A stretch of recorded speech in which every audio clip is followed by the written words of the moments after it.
This is John Bailey, the epic voice of Honest Trailers, and you're listening to the Five-ish Fangirls podcast. It's a Fangirls podcast with five-ish people. The tangents and squee will continue. Squee.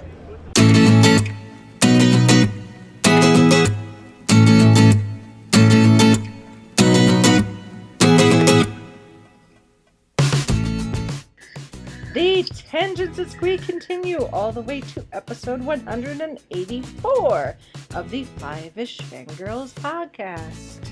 There was an idea to bring together a group of remarkable people to see if we could become something more. So when they needed us, we could fight the battles they never could. Welcome everyone to this week's episode of the Five-ish Fangirls podcast. So glad you could join us. Let's start off like we do every week. We'll go to the virtual table and see who's joined us this week. This is Brittany in Bethlehem. This is Holly from Wisconsin. And this is Rachel in Indianapolis, Indiana. Hello, everyone. Hello. This show is going to be a little weird. Special guest, which we'll get to in a second here. But technically, we have two special guests. But the other special guest we already recorded before we recorded this, so it's going to go at the end of the show. So, because scheduling wise, that was just the way it worked out. Like, I put the call out there. Does any of our fellow podcasting friends who have seen Infinity War want to come on? And most of them were like, well, I would, but I'm recording my own show, because that's what happens when you're friends with a bunch of podcasters who also happen to be nerds. But Kevin from True North Thirds, who we had on a while ago, was like, well, I've got like 45 minutes before I have to go record my own show. So we did a nice short little session with Kevin that I will tack on to the end of the show. So you may hear some thoughts repeated from the three of us, but we tried to let Kevin do most of the talking. So hopefully it won't be too redundant. But that being said, we have another special guest who is new to joining us on the podcast. Cullen, would you like to introduce yourself and where are you from, podcasting-wise?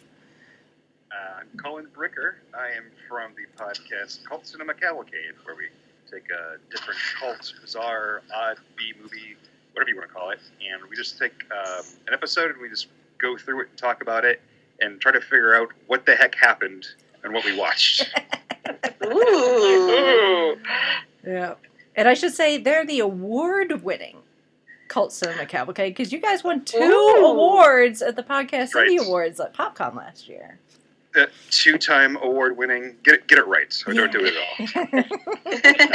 Hey, I took your picture and posted it on social media, so. Yeah, yes. We were very fortunate to win, and hopefully I don't know if we'll get two or even one this year at the Indie PopCon Awards, but we're hoping to do some of a repeat at least. But yeah, it's available like on iTunes, like anywhere that you listen to a podcast other than like, I don't know, SoundCloud. Yeah. I think we're everywhere else. So nobody uses SoundCloud. Right. So if your listeners can tolerate me for this, maybe they can tolerate me a little bit longer on my own show. Who knows? Well, I thoroughly enjoy your guys' podcast, and every now and then you have somebody on them like, hey, I know them, like when you did the Doctor Who with Russell McGee. Yeah, Russell. So yeah, he does like freelance work for Big Finish Audio. I talked to him at PopCon last year on the podcast stage. So, which thankfully he was more than happy to do most of the talking, because by Sunday my voice was shot. So yeah, well, you're rubbing elbows with a lot of people. It makes sense. Yeah. So, but yay! Well, glad you were able to join us. It's been one of those things where it's like, I really should see if Brandon and Cullen want to come on, and Brandon didn't bite, but you did, so here we go. So it was a trap, is what you're saying. He's seen through our deception. He's like Thanos, he sees all. Speaking of which, we're gonna skip news this week. It was a very light news week anyway. So not a big deal. So we're going to jump straight into the Infinity War talk. And at this point, we're going to sound the spoiler alert Yes, big So- time and loud. Yes, I have a lovely alarm sound that I use for the spoiler alert. Don't you, Rachel? Make sure to add that when you edit the show. Sometimes I almost forget. Last time I needed to use it, I'd almost started to render out, and I was like, "Wait, I need to add the spoiler alarm." So, Rachel, add the spoiler alarm. So, that being said, if you've not seen Avengers Infinity War, which I'm pretty sure everyone and their mother has, considering how much money it made, Yeah. we'll talk about Right, that howdy. first. It's made more money than some countries, I Yes. believe. So, Yes. let's start with that. Let's talk about the 6 box office records that Infinity War has broken already in the And it 3 days and some change that it has been in theaters. And we're not even talking international release yet. Yes, it has been released everywhere except for China and Russia. Yeah. Sorry, guys. So, yeah, it's going to open in Russia on May 3rd, and then China gets it on May 11th. So, without those two countries, it has it's now the record holder of biggest domestic opening of all time, biggest international opening of all time, biggest superhero opening of all time, biggest Saturday of all time in North America, biggest Sunday of all time in North America, national markets. Oh boy. Yeah. So it's doing well, is what you're Just a saying. little. A Well, little, just yeah. I've seen it twice already, so some of that's my money. I might go see it again tomorrow. Disney, you've done good. Yes. Yeah, I'll be definitely going to see it tomorrow. My wife came home today, and she was taking the day off work tomorrow anyway. They have to go to the doctor's. Like, I have the whole day off. Yeah. Let's do this again. If you live near an AMC and a Stubbs member, it's $5 Tuesday, and it does qualify. So. Yes, it does. So you we're gonna go to the Dolby Theater so our teeth can rattle when Thanos gets punched. Yeah. So it beats. It's as of recording with the article that I have. It has made $250 million domestically, being out Star Wars: The Force Awakens by $2 million. Wow. And then it made $380 million overseas, so it makes $630 million total for its opening weekend. Wow. Yeah. The little movie that could. Yeah. Yeah. Mm-hmm. I'm pretty sure that what did 5-10 billion that they spent for the Marvel franchise as a whole, I'm pretty sure that Disney's return on investment is really paying off. Oh yeah, and then some. Yes. I have a picture that says the top 10 opening weekend films, and Disney has 9 out of the 10, Mm-hmm. and Yeah. Wow. and 6 out of the 10, 6 out of them are Marvel based. Yeah, the others are Star Wars. And funny enough, the non-Disney one in this list is Jurassic World, which has a connection. Chris Pratt Yes. thanks you for that second Lamborghini. Yep. Oh no, he's not flashy like that. He's an outdoorsman. He thanks you for that new set of fishing rods and reels. Mhm. Time to upgrade the boat. Yeah, Chris Pratt thanks you for his new fishing boat. On our GPS locator. Yeah. Well, and in a few weeks here, when Deadpool 2 opens, Josh Brolin will be thanking you for the second house in the Hamptons. So. Yes. Well, thank goodness Josh Brolin's getting some exposure, right? Yeah, Yeah. He's only in, 3 movies this summer, I believe? something like that. He is, I don't know who his agent is, but he needs to give him like a fruit basket or something. Yes. It's like, Josh, you just- really need to look at these roles. I think they'd be good for you. Mm-hmm. Can just thank his dad for passing all the talent on to him. Yeah. Mm-hmm. Yeah. So, yeah, big piles of cash, not likely to be ousted. It'll probably remain first in the box office until Deadpool, probably. Yeah. If anything could knock it out, it's probably going to be Deadpool 2. But probably just barely, maybe. Mhm. We'll see. Yeah. And the only thing that's going to knock this out is time. Yeah. You know? Yeah, really. It's like, I've already seen it 8 times. Like, I'll just wait until it comes out on home video in a week. It's Yeah. fine. Yeah. Pretty much. I mean, at this point, I think Black Panther comes out on digital release. I think it's still in theaters in Yeah. some Yeah, places. my theater is still like they still have like, oh, you can go see Black Panther. I know. Like, really? Yeah. It's still in theaters? Okay. Yeah. Yeah. It comes out on May 8th. Yeah. Yeah. If this isn't anything like Black Panther, Chauncey and I were kind of concerned about, what are we going to go see at Christmas time? Because we've been going to see Star Wars over Christmas break. If Infinity War is anything like Black Panther, we'll just go and see Infinity War at Christmas time. Yeah. Nothing says Merry Christmas like an Infinity Gauntlet. Yeah. Right? Kind of. Nothing says Christmas like half the universe being wiped out. Yeah. Yeah. Well, but before we get to that, before we get into the nitty gritty and plot and death and destruction and bubbles and rabbits and angel pirates and all that fun stuff, out of context spoilers / memes. Thank you, Facebook. Those are hilarious. Yeah. God, so funny. Let's real quick, without diving too much into spoilers and plot and all that, kind of give as much as you can your best, 1 or 2 sentence impression of the movie. And Cullen, since you're our guest, we'll let you go first. Oh, nuts. All right, well, Remember, family friendly. all right, I'll put on my pants. It's all right.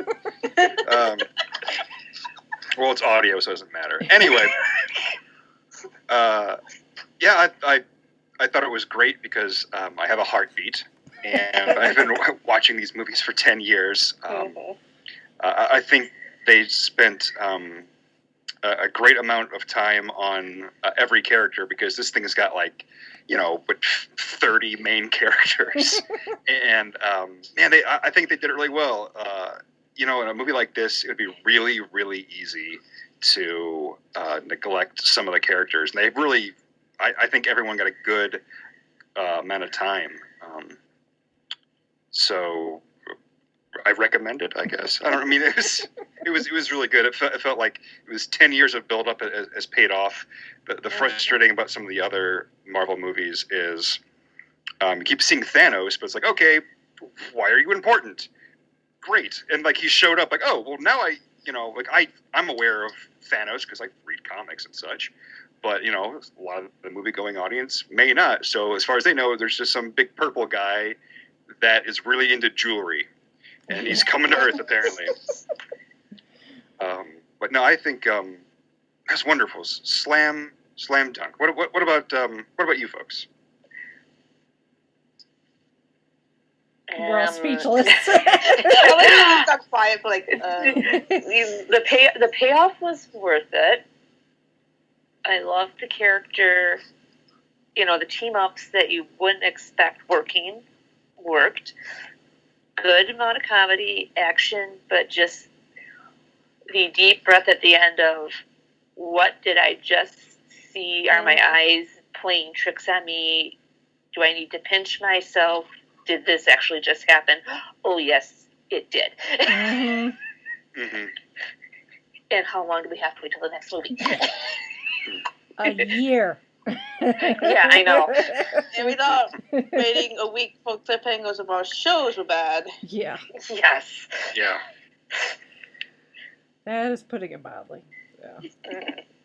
Brittany, this actually felt like a TV show. Yeah.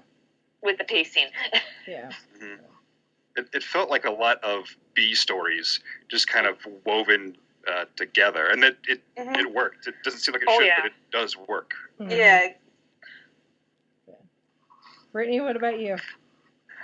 I really loved the movie.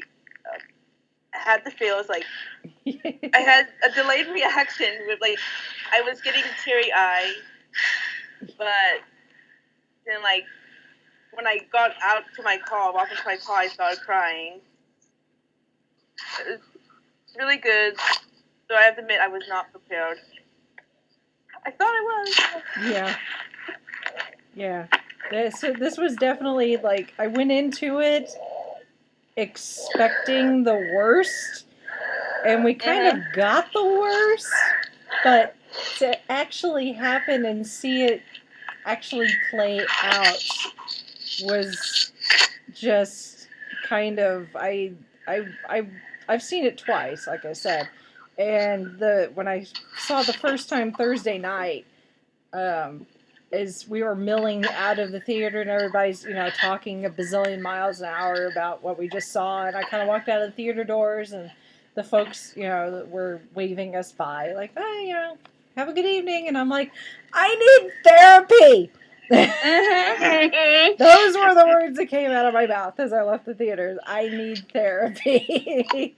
The car ride home Chauncey was like, I'm driving. You are in no state to drive.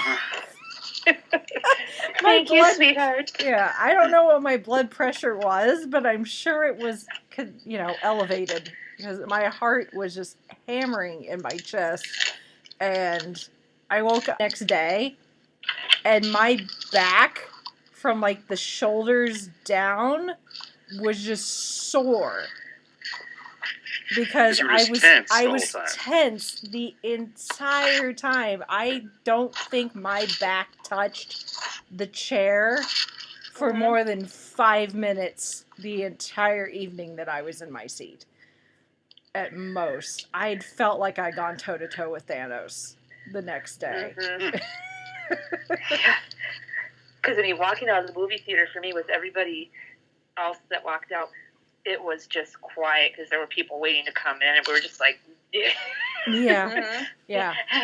Bye. It's funny because the 2 times I've seen it, the audiences were completely different, and I don't know if that was if that was just the people that I was seeing it with, because I think Thursday night it tended to be more adults, and I think when I saw it Sunday afternoon there were more families with kids.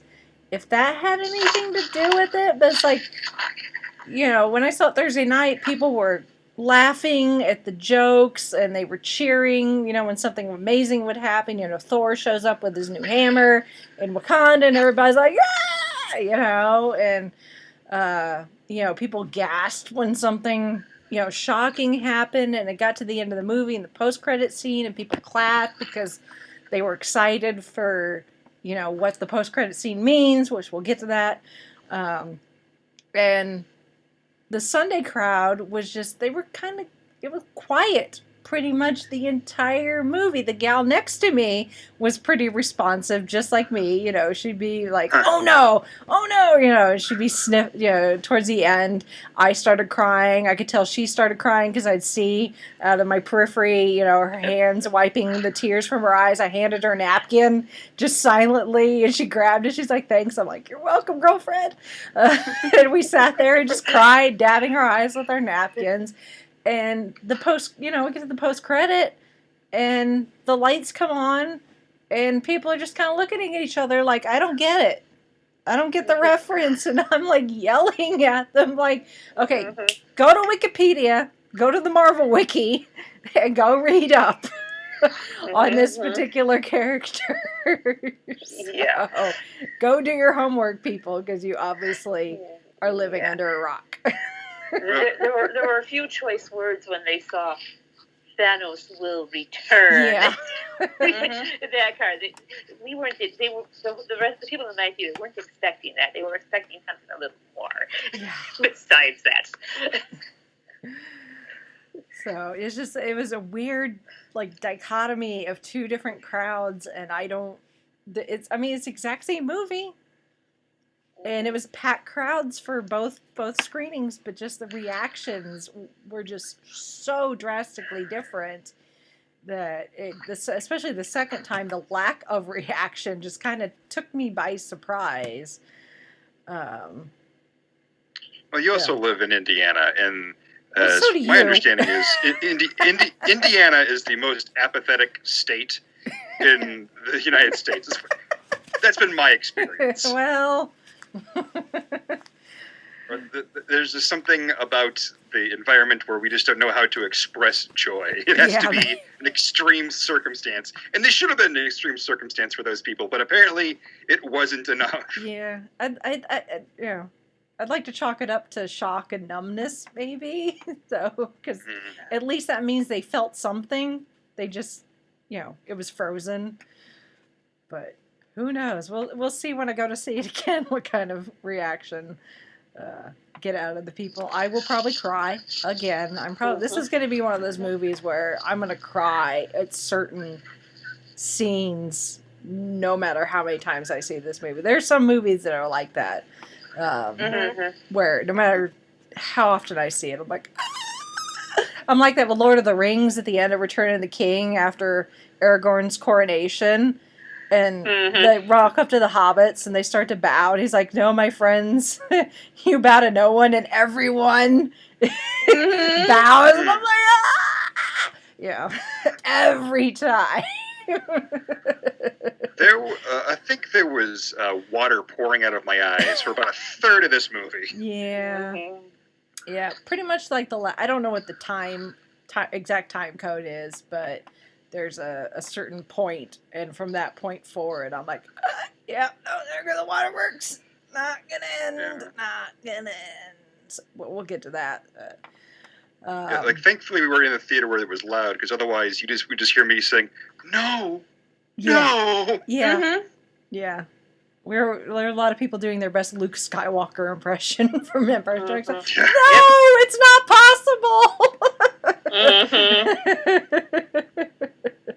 Yeah, this is maybe the biggest downer blockbuster in a long time. Yeah, it is. I mean, if you just look at the plot and what happened, it is very depressing, especially if you're someone that is emotionally invested into this franchise and these characters. Even characters that I don't feel like that strongly about, when things would happen to them, I'd be like, "Oh no, you didn't. Oh no, you didn't." But at the same time, it's like you really have to give props to Joe and Anthony Russo and the script writers and Kevin Feige.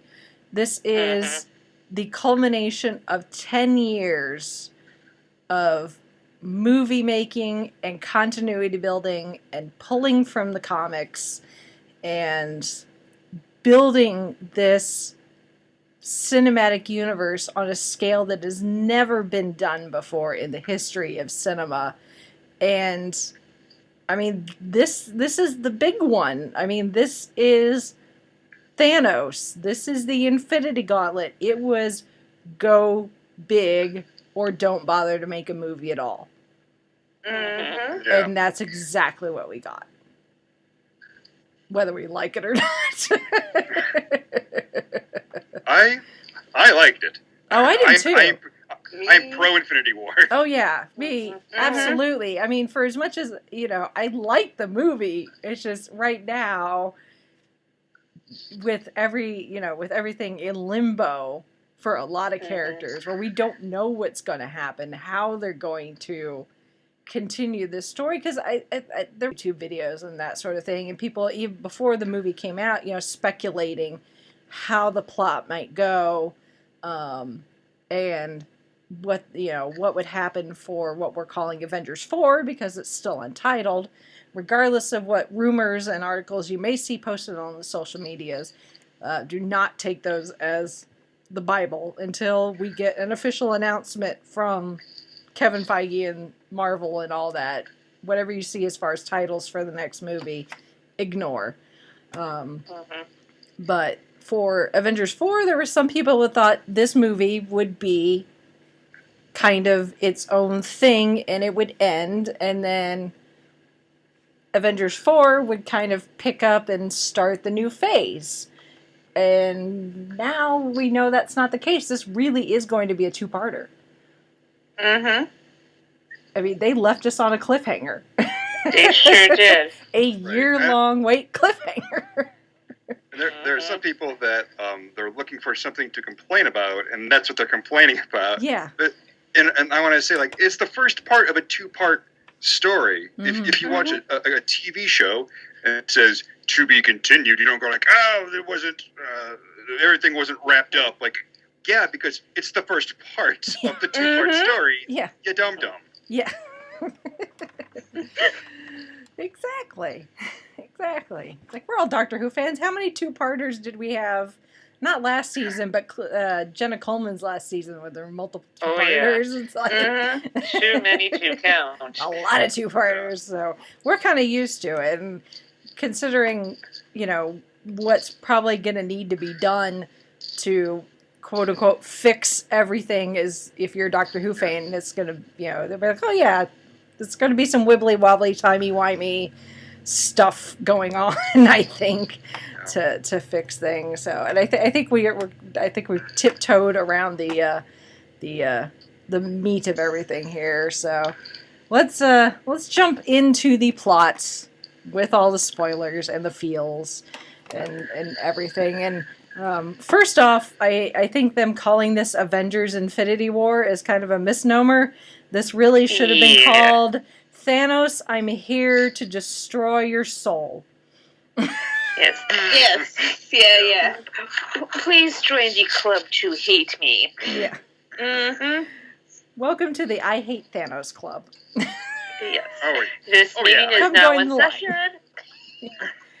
We meet Yeah, that's- every Thursday at 4 o'clock. Well, I mean, that's a good villain. Like, you want to understand what the villain wants. Yeah. At the same time, you want to hate them, even though that's like what they think is a practical, reasonable thing. Yeah. Is actually an outrageous, terrible thing. Oh, yeah. Mhm. Yeah. And I mean, Josh Brolin's performance Ooh. is it's almost Shakespearean. Mm-hmm. His performance for being essentially a comic book villain is just, and I'm glad that they took their time getting to this point, because the technology that they needed to be able to bring Thanos to life, the motion capture, is just so good. I mean, you can catch all the little nuances that Josh Brolin put in his face that went in into the CGI of Thanos, and it's just every little twitch of the jaw and the crinkle of the eye and everything. It's like, for him being the worst person ever for what he did to our heroes, it's like the performance is just outstanding. Absolutely outstanding. Now, was Josh Brolin Thanos from the beginning, or was he recast? Okay. No, I don't think they had anybody in mind with that teaser in the Avengers, but considering he didn't say a single word, it didn't matter. Right. I think he was just purely CGI. At that point, it wasn't any sort of motion capture. It wasn't until they brought him in for Guardians of the Galaxy. Okay. So that's what I was thinking. I was just making making it clear in my head. But I mean, in Guardians of the Galaxy, he still just sits in the chair.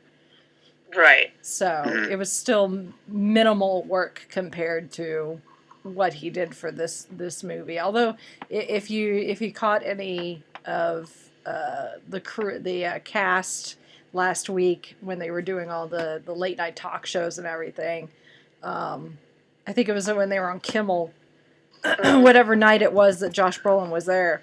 I think it might have been Friday. Yeah, he told the story, offered the role. He called Mark Ruffalo to get his opinion because he knew it was going to involve a lot of mocap. And he was like, I've been offered the role of Thanos, but it's going to involve a lot of motion capture, and that's what Ruffalo does for the Hulk. He's like, should I do this? And Mark Ruffalo was like, it'll be one of the most physically demanding things you'll ever do, but it'll so be worth it. So then Brolin was like, okay, well, that's good enough for me. Took the part, and then they get to filming Infinity War, which is, obviously way more involved with the motion capture. And he gets there, and he's geared up in the onesie with all the dots, and he's got the headpiece on to film his face and everything, and getting into the groove of being in this getup. And Mark's like, "Oh my God, I'm so over this." Yep. Like, no, too late to back out now. So. Yep.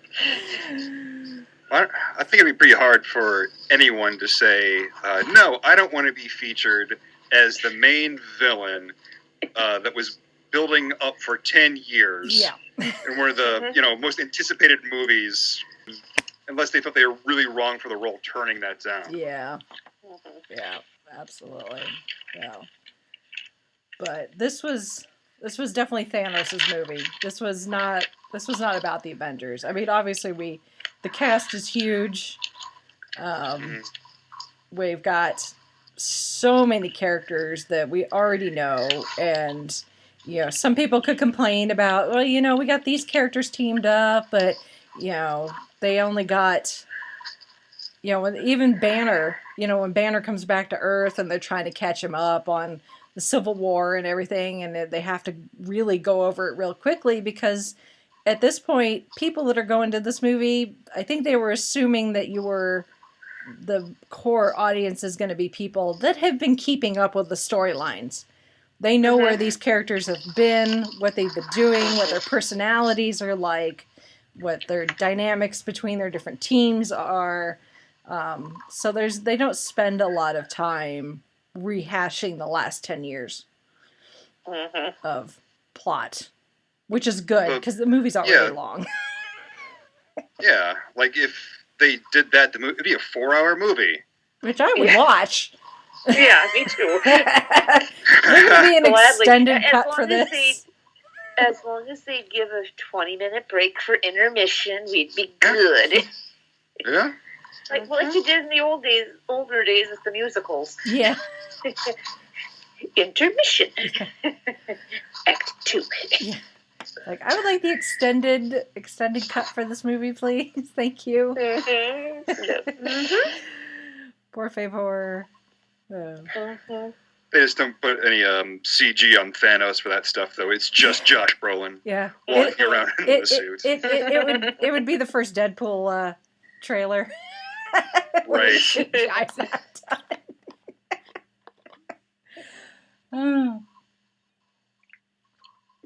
Something I really liked about this movie, aside from what we've already said, is this really does feel like a comic book, like one of the event comic books. Oh yeah. Like the Infinity Gauntlet, where it's just all these people coming together, and like you spend a little bit of time with this group, and then you jump and you spend a little bit of time with this group, and there's just like one kind of thing that weaves through all of them, but the characters themselves don't know that something is being weaved through the whole story. Mm-hmm. That was one of my favorite things about the movie. Yeah. And when I think about the original Hulk, directed by Ang Lee, when he said like, I want to make a movie that's like a comic book, and it was just a complete mess. Whereas this, this felt like an actual comic book. Mm-hmm. Mm-hmm. Yeah. Yep, it did. So let's talk about the team ups, the character interaction. So, I mean, there was a little bit of bouncing around. Thor did I think most of the jumping around for the most part. But with a few exceptions, it was kind of the Earth crew, I guess, in New York, and then the Earth crew in Wakanda, and then your space crew. Which, again, there was a little bouncing around from that. Nothing really surprising, except for because we saw most of those pairings in the trailers. You know, we saw Tony Stark with Doctor Strange and Wong, and Bruce Banner, and we saw, you know, Steve Rogers and Black Widow and all them in Wakanda. I think the only surprising team up was once Thor hooked up with the Guardians of the Galaxy, that they broke off again, and we had once again Thor adventure in space, but not with the Hulk this time, but with Rocket Raccoon and Groot. Yes. Yeah. And Thor can speak Groot. Yeah. Oh yeah, that was one of the electives. I didn't know that was a language. Yeah. Thor's been around for 1,500 years. Yes. I think it's reasonable that he's picked up a couple of languages in that time. Oh yeah. Maybe that's what I need to do. I just need to live longer, and I might find I'll be able to pick up a foreign language. Right? Just takes 1,000 years, and then you're good. I'm only 35, so I've got plenty of time. Yeah. Don't worry about it. I might finally get fluent in French one of these years. Or maybe conversational German, like Chris. Well, and just, you know, he's an angel space pirate. Yeah. That's not a guy. That's a dude. No, he's like, no, you're a dude. This is a man. Yeah. Drax fell a little in love with Thor. Yeah. Yeah. I'm going to commit to that Bowflex. Get some dumbbells. Poor Peter. Well, they all fell in love with him except for Star-Lord. Yeah. Well, then when he starts trying to imitate Thor, everybody's calling him like, "Oh, why not? This is how I speak." Yeah, right. Yeah, like that whole scene, I just felt like, did James Gunn write this part? Because this is spot And that's on Guardians. I said that too afterwards. Sunday, when I was talking with some people afterwards, and I was like, you know, I didn't see their names in the credits. Well, no, I think James Gunn was credited at some point in the credits, but he's credited as he was like a producer, but it was like under the same producer credit as Stan Lee. Like yeah, right. Yeah.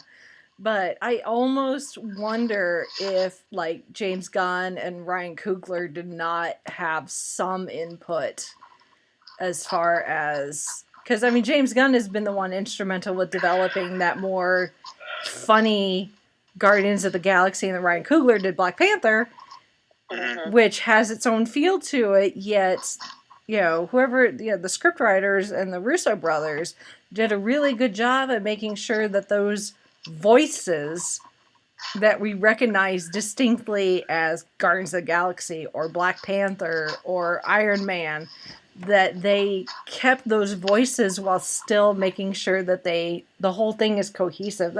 So one thing I keep saying about this movie is, on paper, looking at it, it should not work. No, at all. It should be a train wreck, but it should be the biggest of train wrecks. But it actually works. It's not perfect. No, but it works, and that is just... I don't know how they did it. How so many moving parts. And you mean in the most nicest way? Yeah, absolutely. It's like I would like to go shake Kevin Feige's hand or something. Like, I don't know how you guys keep everything straight. Whatever organizational system you use, can I borrow it to teach me? Because I'm not this organized. Like, this movie is not going to get nominated for Best Picture, but at the same time, it kind of should be, because it's just such a crazy, complicated undertaking, and it all made sense. Yeah. At no point was I confused about what was going on, or the locations, or the character motivations. Everything checked out. Absolutely. Yeah, because this you could consider a great big giant crossover, which some people in the fanfic world would call this like a crackfic doom. Yeah. This works spectacularly well instead of the kaboom implode failure. Yeah. Yeah. I mean, and the characters interacted exactly the way I thought they would. You know, Thor has proven himself, not so much in the first movie, but since then. I mean, Thor has proven, and Chris Hemsworth has proven that he has decent comedic chops. Oh yeah. yes. When it comes to comedy. So, yeah, he can be very serious, especially now that, even though there is no Asgard and no Asgardians at this point, he's kind of like the Doctor. As far as we know, he's the last of his kind. That, he brings that gravitas when he and Rocket's asking him about his family. Yes, like, that heart-to-heart that they had, that was just perfect. Yeah. Well, and that really just kind of really like brings it home to just to show like how much Thor has lost. Like out of anyone, like I think like he's probably lost the most because he's lost, like you said, his entire race. Which, by the way, that's the beginning of the movie. The movie starts with genocide. Yeah. Yes. That's exactly how I thought the movie was going to start, too. I said, it's going to start literally where Thor Ragnarok ends with Thanos' ship pulling up to the Asgardian ship. And that's exactly what happened. And for those... I thought we would at least like see it happening, not just like, nope, that's it. It's done. Yeah. These are the last minutes of the awful thing that just happened. Yeah. So, Easter egg, by the way, BTW, the distress call that plays at the beginning instead of getting our usual Marvel fanfare music. The distress call, the voice of the distress call is Kenneth Branagh. Oh, yeah. Cool. Who directed the first Thor movie. So, also happens to be Gilderoy Lockhart in Harry Potter, but that's another thing. I'm still like that still confuses me sometimes. Like Gilderoy Lockhart directed the first Thor, but I like the memes. Like they say, like, oh, he directed, like, but they was like, did he really though? Or yeah, did he just obliviate some. Yeah, but the movie started exactly how it was going to, and those deaths are ones that were not that surprising. I thought that Hemdahl was going to bite it. I mean, we don't really need him anymore. And then Loki, as much as I did not want Loki to bite it, he did, and it was not that surprising. I kind of thought he's not going to make it, but I thought he was going to last a little bit longer and not die within the first 5 minutes. Yeah, no. I was, like, I guess I knew it won't do it, but I was kind of hoping that he was going to do that whole, like, yeah, that wasn't me trick that he does. Yeah, no. Who's to say he didn't? Wink. Yeah, no. Well, even if he didn't, he probably got erased from existence anyway. Well, yeah. Loki does kind of have that master-like quality. Yeah. 9 lives. It's kind of like a cockroach. He just keeps on returning. But no, takes a licking and keeps on ticking. But we'll have to see. If we see Loki again in 4, which I think we will, but it's not gonna be that Loki came back. I think it's going to be different. I think it's going to be like flashbacks. I think it's either going to be flashbacks. If anyone's paid attention to the unofficial set photos that are kind of floating around there on the internet, I think there's going to be some flashbacks that will probably fit into. I don't know if that's like flashbacks, but I think it's going to be that wibbly wobbly timey wimey thing. And that's how we're going to see Loki return one more time, I think. Or, hopefully in the next Infinity War movie, they'll get the Infinity Gauntlet and, that thing can rewrite reality, can do literally anything. So who's to say that Loki couldn't come back that way? Yeah. Yeah. But I do like that you mentioned his master-like qualities, because there's someone in this movie that dressed a lot like the Master in the old series from The Deadly Assassin, where his had the failing regeneration. Yeah. Yes. Yeah. Yeah. I believe he was nicknamed Squiddard by a certain smart mouth businessman. Oh, that's good too. I wasn't talking about that. But okay. That's funny though. I think you're talking about a certain protector of a certain stone. Oh yes, Yes. Yeah, that was yes, that thank was you. one of those Yeah. points where my hand went over my mouth and I said something that Captain America would not approve of. Yeah. At first I was like, what is this, a Dementor from Harry Potter or one of the ring Yeah. wraiths from Lord of the Rings? What's going on here? Mhm. And then his face appeared and I went, oh. You know. I was not. That was definitely a surprise to me. Like, Yeah. The Return of Red Skull coming at That too, yeah. all. Yeah. Well, yeah, every Because Captain then I saw America. them, it's like, wait a minute, no, oh crap. mhm. Yeah, well, yeah. Every Captain America movie, there's part of me is like, are we gonna just, I don't know, just get a glimpse of Red Skull? You know, it's like, oh, he's back, then that never happens, and then we just like, I could never have imagined that was gonna happen. That you just would show up. Well, a major and- part of the movie. Surprise! Yeah, But well, you didn't and- see that coming. Yeah. Well, and the fact that Hugo Weaving, ever since then, has said that he wants nothing to do with that role ever again. He hated doing the makeup for it. So, I read that it wasn't him. yeah, it's not. It's some guy from The Walking Dead. Yeah, it is. I pulled it up. I don't watch The one Walking second Dead, ago. so I have no idea. Yeah, Russ. So, Marquand. he's Irish, I think, is what I heard, but he's dead. But I mean, for it not being Hugo Weaving, I mean, they did with the makeup. You can't really tell, and I think they did. couldn't tell it was a different actor. They did a good job with trying to approximate his voice. So, which you could kind of chalk that up to, you know, however long he's been interred there as protector of the Soul Stone. So, Well, and also Russ Marquand, he is fantastic at impersonations. So I would bet that he, you know, watched, Captain America to try to get as close as he could with his own voice, and then they did the rest with editing as best they could. yeah. Mm-hmm.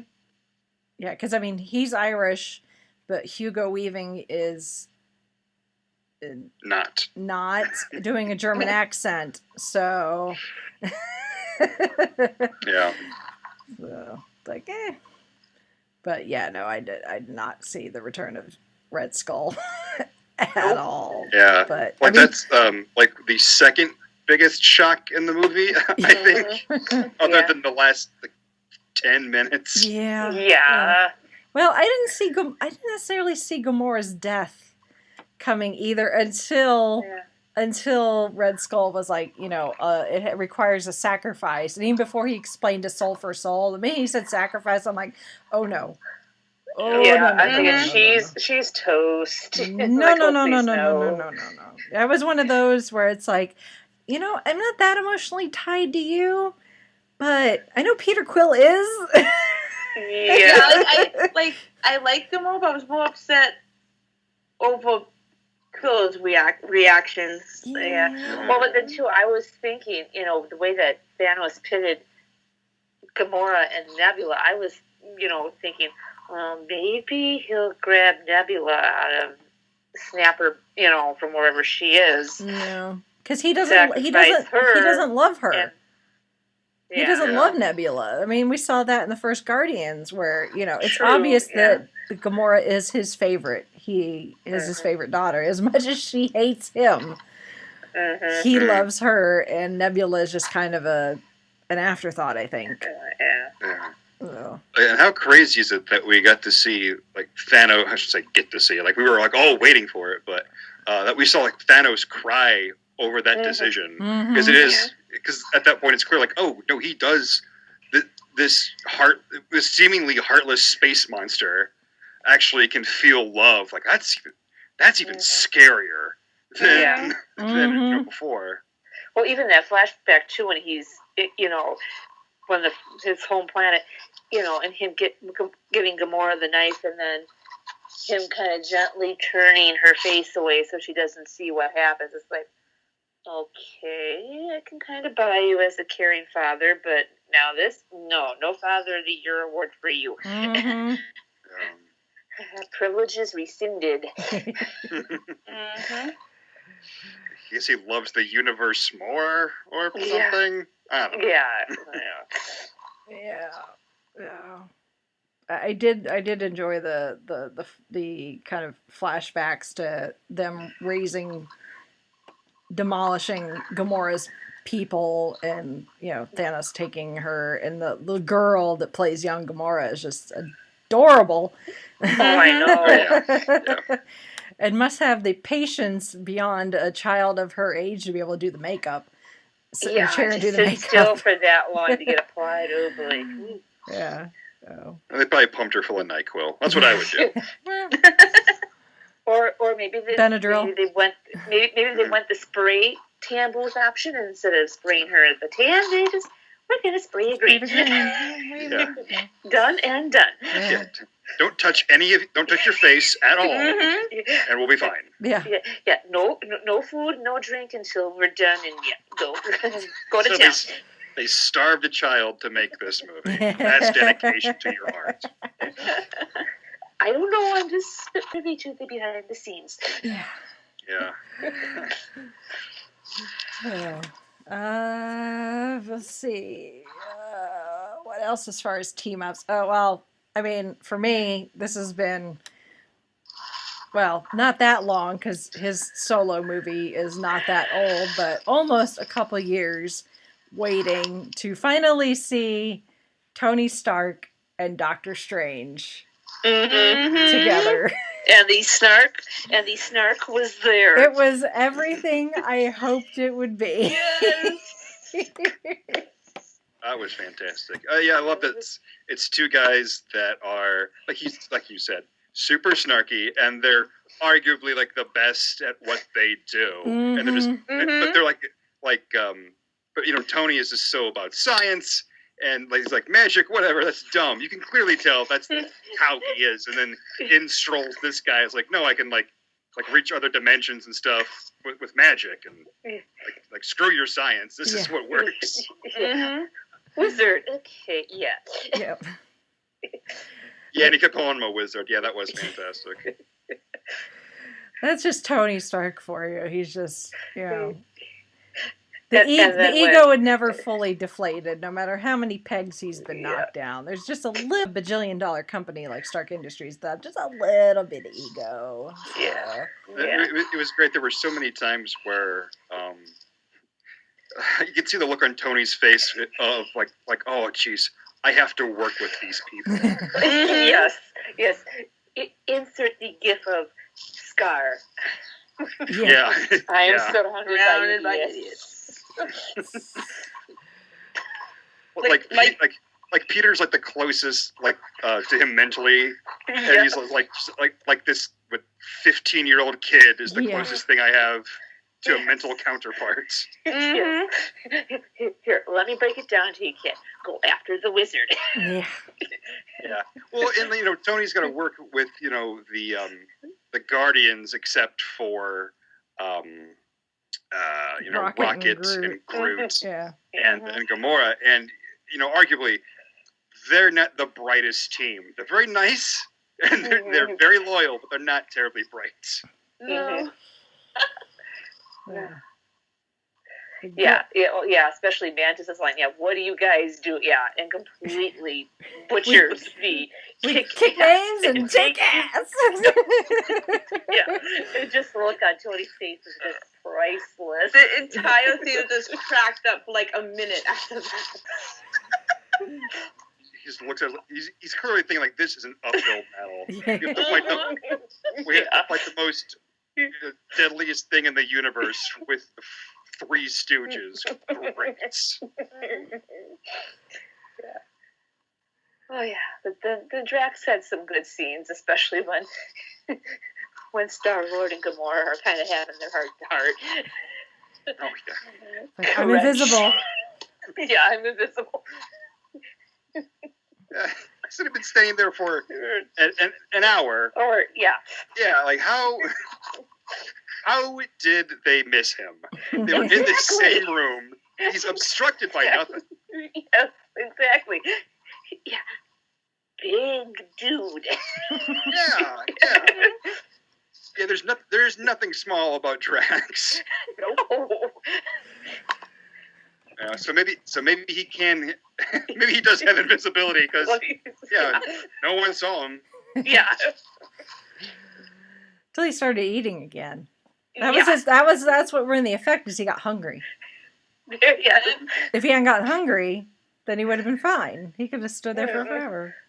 He's like, I can't remember the character's name, but the invisible kid that was in Mystery Men. Oh my. Oh. But I love Stark and Strange again. And then he throws Spider-Man into the mix. And it was so funny watching. I told Chauncey this last night after I got back from seeing it again. I said, watching it a second time, it's multiple times because it gives you the opportunity to look at not necessarily what they want you to be looking at. Like if two characters are having a conversation, they really want you focusing on that. But after so many viewings, you can start watching, other characters and stuff within the scene. And after they blast Ebony Maw out into space, and it's just the three S's, as I call them, Stark, Strange, and Spidey in space. Say that 5 times fast. Yeah. And Tony is reading Parker the riot act for staying. And Peter is trying to explain that, but it's a suit, it's really great, and it was such a far way down, and the suit's really intuitive, and really it's your fault, Mr. Stark, and Tony's not having it. If you watch the Cloak of Levitation, even the Cloak of Levitation is not buying Peter Parker shit. Yeah, kid, I'm not buying it. You can just see the cloak, Peter's like, well, it's really your fault. And the cloak's just, shaking its collar back and forth like, kid, no, I don't even believe you. And I'm a sentient piece of clothing. Yeah. Yeah. Well, and then, once the cloak actually moves on its own, without Doctor Strange using it at all, and, Tony sees it, he's like, okay, great. I got to deal with this now. Yeah. Well, and then when Peter starts spitting out the pop culture references. He's like, one more pop culture reference out of you. Yeah. That's one of my favorite things about this Spider-Man. It's like, oh, we finally have, the complete Spider-Man, not just, this element that we really like in this series, and this element that we really like. No, he's a smart ass. He makes the references, and he's can a do kid. all the He's amazing a abilities he's always had. Yeah. Yeah. They finally got, someone that can do both Spider-Man and Peter Parker. Not just one over the other. Oh. I think in space, kind of groups, I think of all of them, they're the as far as what levity we have in the film is where most of it lies. Once you get to Wakanda, you still get a little bit, but it's definitely way more serious in Wakanda. Well, yeah, the person doing the jokes in Wakanda is Bruce Banner. Yeah. And that's really it. He's not known to be, for comedy, but he's the one that has to do it in those areas. Yeah. Yeah. At least until Rocket and Groot show up. Yeah. Yeah. I mean, Okoye giving him the side-eye look when he's trying to do the Hulk Smasher and just completely... Yeah, trips and falls. Yeah. Put into the Hulkbuster. Yeah. I do love when Thor shows up in Wakanda and Bruce says, oh man, you guys are going to get it now. Yeah. Yes, they are. It's going to be awesome. Yeah. The reaction though, my entire theater got up, clapped, and was shouting when Thor came to Wakanda. That is an appropriate reaction. Good for that theater. And then when Wanda showed up to be reinforcements in Okoye, where's she been? Where's she been away for the entire time? Yeah. Okoye just calls it like it is. She just, Captain America is great, but he can only take down one, person at a time. Yeah. It's just and and I think she was even telling T'Challa, yeah, great, you wanted to open us up for this. And I was thinking more of a Starbucks and the Olympics. Yeah. Yeah, you're right. But they opened it up, and then a few months later, the worst thing that's happened on Earth is happening in their country. In their yard. Yes. Yeah. Yeah, that's kind of like Things the might have been made a little. but there's no turning back now. It doesn't happen. So Yeah. what's going to happen now is to be determined. So it was definitely some good team ups. Even the group in Wakanda when we, or even before that when we get a little bit of seeing what Wanda and Vision have been up to with the whole romance that's out of the comic book, so it's not completely left field. Wanda and Vision together, although at the end when it gets down to it and Wanda with it still attached to Vision, and I'm not sure how exactly they would have made it work. They obviously would have had to like cherry pick out of it, but part of me was like, is she gonna destroy this and she's just gonna go mad? Are we gonna get like a House of M type storyline out of this or something? Because there's a storyline in the comics where sane and creates this alternate reality, but in the process she ends up killing like 90% of the mutants on the planet. Wow. I know that's kind of what I was suspecting as well. That once Vision would die, that she'd freak out and rewrite reality. But yeah, that's kind of what I thought was going to happen, and then it didn't go that way, which I guess makes sense because they can't really do something even that remotely, because the storyline is very mutant heavy, and they can't do mutants yet because because they don't own the label of mutants until the Fox deal goes through. So it makes sense, but for a second there, I'm like, are we gonna go crazy Scarlet Witch? Are we gonna go House of M here? yeah. Nope. It was worse. Yes, because it didn't just apply to Earth; it applied to the universe. Yes. Yeah. I almost... Now, before Thor comes crashing in with the Stormbreaker battle axe, the scene with him having to go to the forge, yes, along with Rocket and Groot, that was something. And kudos to Peter Dinklage. Yeah. I totally forgot he was in this movie. Me too. Yeah. Oh, hi. Yeah, I remember reading something about you showing up. I started like talking. I totally forgot. I didn't even know. He started talking. I'm like, oh yeah, I forgot Peter Dinklage was in this movie. And then we got the shot of him leaning, looking down at Thor. I'm like, he's huge. Huge. I know. Like, yeah. And of course, he's called a dwarf. I'm like, wait, like this is obviously not. This is not Game of Thrones dwarves. No. Yeah. Wait a minute. Aren't you in the wrong show? I think you took a left when you should have taken a right. It's like, he's not drinking and knowing things here. Exactly.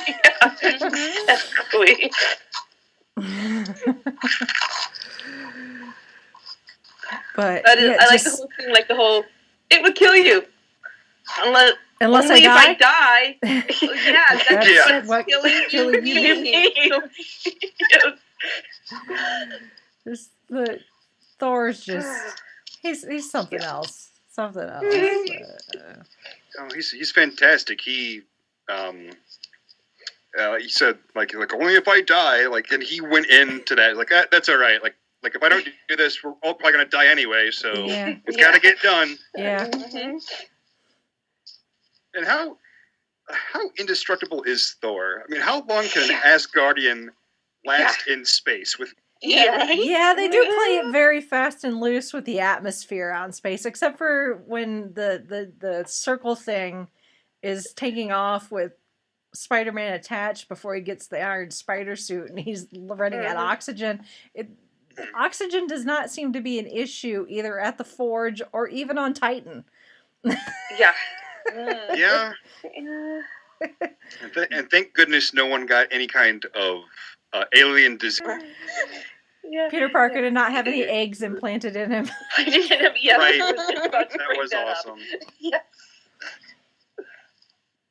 Pretty smart kid. Yes. Yeah, I'm not sure. Peter Parker and Mac, I think, would get along quite well. Yeah. If they ever met up. Oh, yes. Yeah.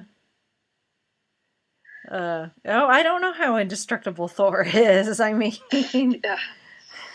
Oh, it's there's the air thing, and then he withstood the blast of a sun for yeah. A dying couple of minutes. star. Yeah, Mhm. dying Yeah. star to boot.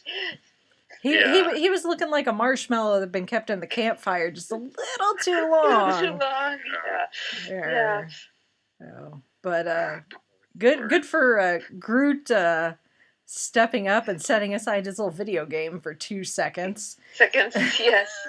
to provide the handle for Stormbreaker. So, Yes. Mhm. Yeah. but yeah. So, but It was like the only heroic thing I should say the only heroic thing, but it was the first heroic thing he did in done the entire movie. Yeah. Yes. Mhm. Since becoming a teenager. Yeah. Uh, What else?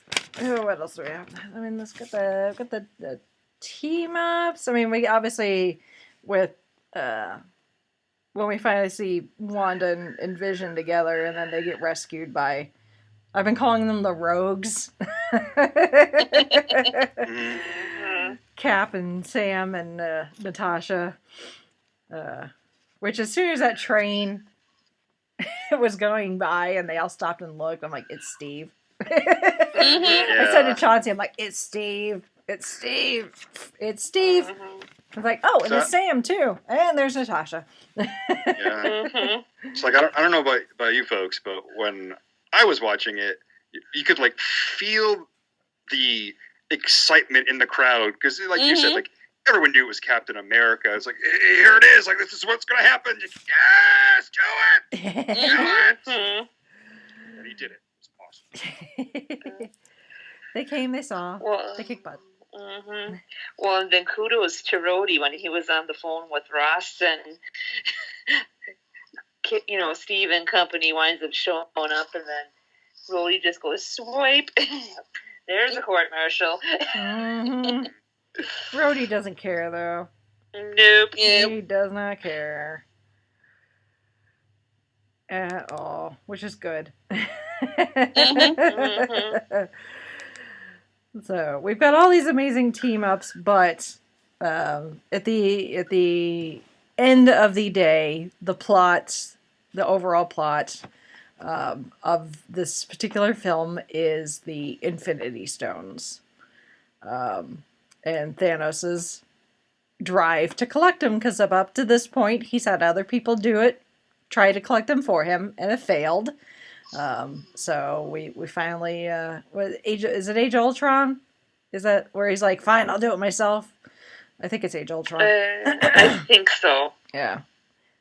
So since then, he finally got his grimace purple rear end Yeah. up off his chair and is finally doing some work. And collecting the Infinity Stones. And obviously, after the fact, if you watch the trailers now, there's obviously once we see Thanos on Wakanda, that shot of Steve, grabbing the Thanos' hand, that the Infinity Stones, some of them have been painted out of the trailer to save some plot. But Like they had the Hulk in Wakanda in the trailers as well. yeah, and the Hulk is not once Bruce lands back on Earth. There's no Hulk. There's we get like half the Hulk's face at one point and like a full Hulk face, but he doesn't Hulk out the rest of the movie, which Nope. Yeah. Like I said before, Hulk's no dummy. Yeah. Yeah. Yeah. I mean, he went toe to toe with Thanos. Yeah, he knows. I he like- knows the situation. Yeah. Well, Hey. I think it's because Hulk's upset, because he thought Thanos, again, like this first 5 minutes or whatever, and Hulk has always, thought of himself as the strongest. Mhm. There's no one stronger than him, period. Mhm. And then Thanos shows up, and then within seconds, just beats him Knocked to the out cold. ground. Yeah. Mm-hmm. And so now Hulk's like, no, he's going through a identity crisis. Like, I'm not the strongest, then what am I? Yeah. He just won't show his face. Yeah. Mm-hmm. Yeah. Which just goes to show just how powerful Thanos is if he's got the Hulk so scared that the Hulk refuses to come out. Right. Yeah, like because even Tony was trying to encourage Bruce, like, come on. It's so do this. It's so funny because, like, like, have to do. Yeah, Banner's like, he if you didn't know any better out of context, you'd think he was like constipated or something. Run a strange. Like, you need a laxative there, Bruce, or what? What do you got going on there? It's too bad that the Hulk isn't as easy to come out as in the TV show, where a flat tire would make the Hulk come out. Yes. Yeah. Yeah. So, but as much as I like the Hulk, I was kind of glad to see more of Banner and to have Mark Ruffalo get a chance to be Bruce Banner for practically an entire movie, which is good. And I'm sure he really appreciated how little motion capture he had to do this time around, especially considering how much he had to do probably for Thor Ragnarok. Yeah. Mark was probably like, guys, I can only wear this onesie so much. I'm starting to chafe. Can we work on something here? Well, it's great that he's not in a motion capture suit, but he is still surrounded by CG. Oh, yeah. Yeah. Absolutely. And most of the CGI is pretty good. Most of it. It wasn't until I saw it the second time I'd watched or something, read that someone complained about what's her name? Proxima Midnight from the Black Order. That her CGI was not very good, which I don't know why she needed to be CGI in the first place. That could have been done with special effects makeup. Her look was not that weird or not human enough that they could have done that with makeup. She kind of looked like an alt version, more goth, Maleficent. Yeah. Oh, yeah. For lack of a better term. A little bit. I just realized this, that, when you said that Thanos said, I guess I gotta do it myself. He still has to do it himself in this movie. When he sends his minions to go get the stones, they still don't do it. He's the only person on Team Thanos that gets the stones. Yeah. Yeah. Well, two were handed to him. One with slightly more work than the other. But he was there for the reality, not the reality stone, the Power Stone. Yeah. Which, by the way, they just kind of breezed over that he wiped out that planet to get the stone. Right. It's like, holy crap, there's multiple, even before the movie ends, there's 2 forms of genocide in this movie. Yes. Yeah. But I knew Loki was going to hand it over. You should call the movie Avengers Genocide. Yeah. Yeah. A little bit. I knew Loki was going to hand over the Tesseract. I knew he was going to try to use that as a bargaining chip. And it was going to fall back in his face. So, and I was pretty sure that the Reality Stone, he would go after the Collector and the Collector would bite it. So that was not a big surprise either. Which will be interesting to see what Disney does now with the change they did at the Tower of Terror out in California, because they made it Guardians of the Galaxy, and the whole idea is that you're at an off branch of the Collector's collection. So now there's only one person on that ride that's alive. Yeah. Pretty much. So they'll probably just leave it. It's Disney. It's not canon. Right.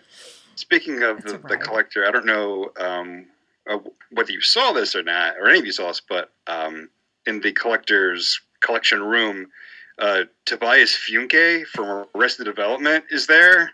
Which I don't watch, but I saw someone point it out in a video. Right, it's him painted all in blue, wearing his denim shorts. he's just there for whatever reason. He was saving Howard the Duck's seat. Oh yeah. God, what if Howard the Duck is the hero in the next Avengers movie? It could happen. It's established he's there and he's free from the collector. So we don't know, if he survived the ending or not. So yeah, I'll add him to my questionable list. How upset or shocked would you be if Howard the Duck is the one that rewrites reality and fixes everything? I don't know. I don't know. Yeah. I don't know how I would feel about that. Part of me would think that was the most hilarious and risk-taking move ever, and at the same time, it's like, I kind of want to still see some other characters come in and save the day. So, but if Howard wants to help, yes. Well, that'd be great. Like, I waited 11 years to see Howard the Duck save the Marvel universe. Yeah. Well, Howard the Duck and Rocket team up sounds kind of interesting at this point in time. Oh my god! Oh, the possibilities. Yeah. Oh, the possibilities. I do want to happen though. I want, and then the next one, I want Captain Marvel to punch Thanos' head off his body. Oh, That's how I yeah. want the movie to end. Yeah, Ooh. I would be okay with that. Yeah, I would be me okay too. with that. Mhm. So. Well, if it's Endgame, maybe a big giant sword, nice beheading. Highlander fans will know what I'm getting at. Because there is a movie in the Highlander franchise called Highlander Endgame. That could Yeah. work. It could work. Well, something's gonna happen. Have to happen. Yeah, Well, there can be only like- one. we can get to our speculation here in a little bit. So that's 3 stones. We touched upon the Soul Stone a little bit, talking about Red Skull and Thanos killing Gamora, which I think everybody thought, since we did not know where that stone was, that if Thanos didn't get all of the stones in this movie, that the next one would kind of be the race to get that last stone. Right, because that's kind of what I was thinking too. It's like, oh, okay. Oh, Not bad, obviously okay. not the case, because No. yeah. I expected loss and a cliffhanger, but I didn't expect it to be like this. Yeah. Mhm. So the thing with the Soul Stone, let's touch upon the Soul Stone here, because as powerful as the stones are by themselves, and they become more powerful the more stones that are on the gauntlet. One of the review videos I watched, she called it a stacking bonus. Yeah. It works. Especially when you have all of them together. Obviously, that's the ultimate universe destroying stacking bonus. But all of the stones have their own abilities. Obviously, we saw being able to change reality to make it look like something else. The ability to teleport from one place to another through space, because the space stone. The time stone. Wanda killed Vision for not.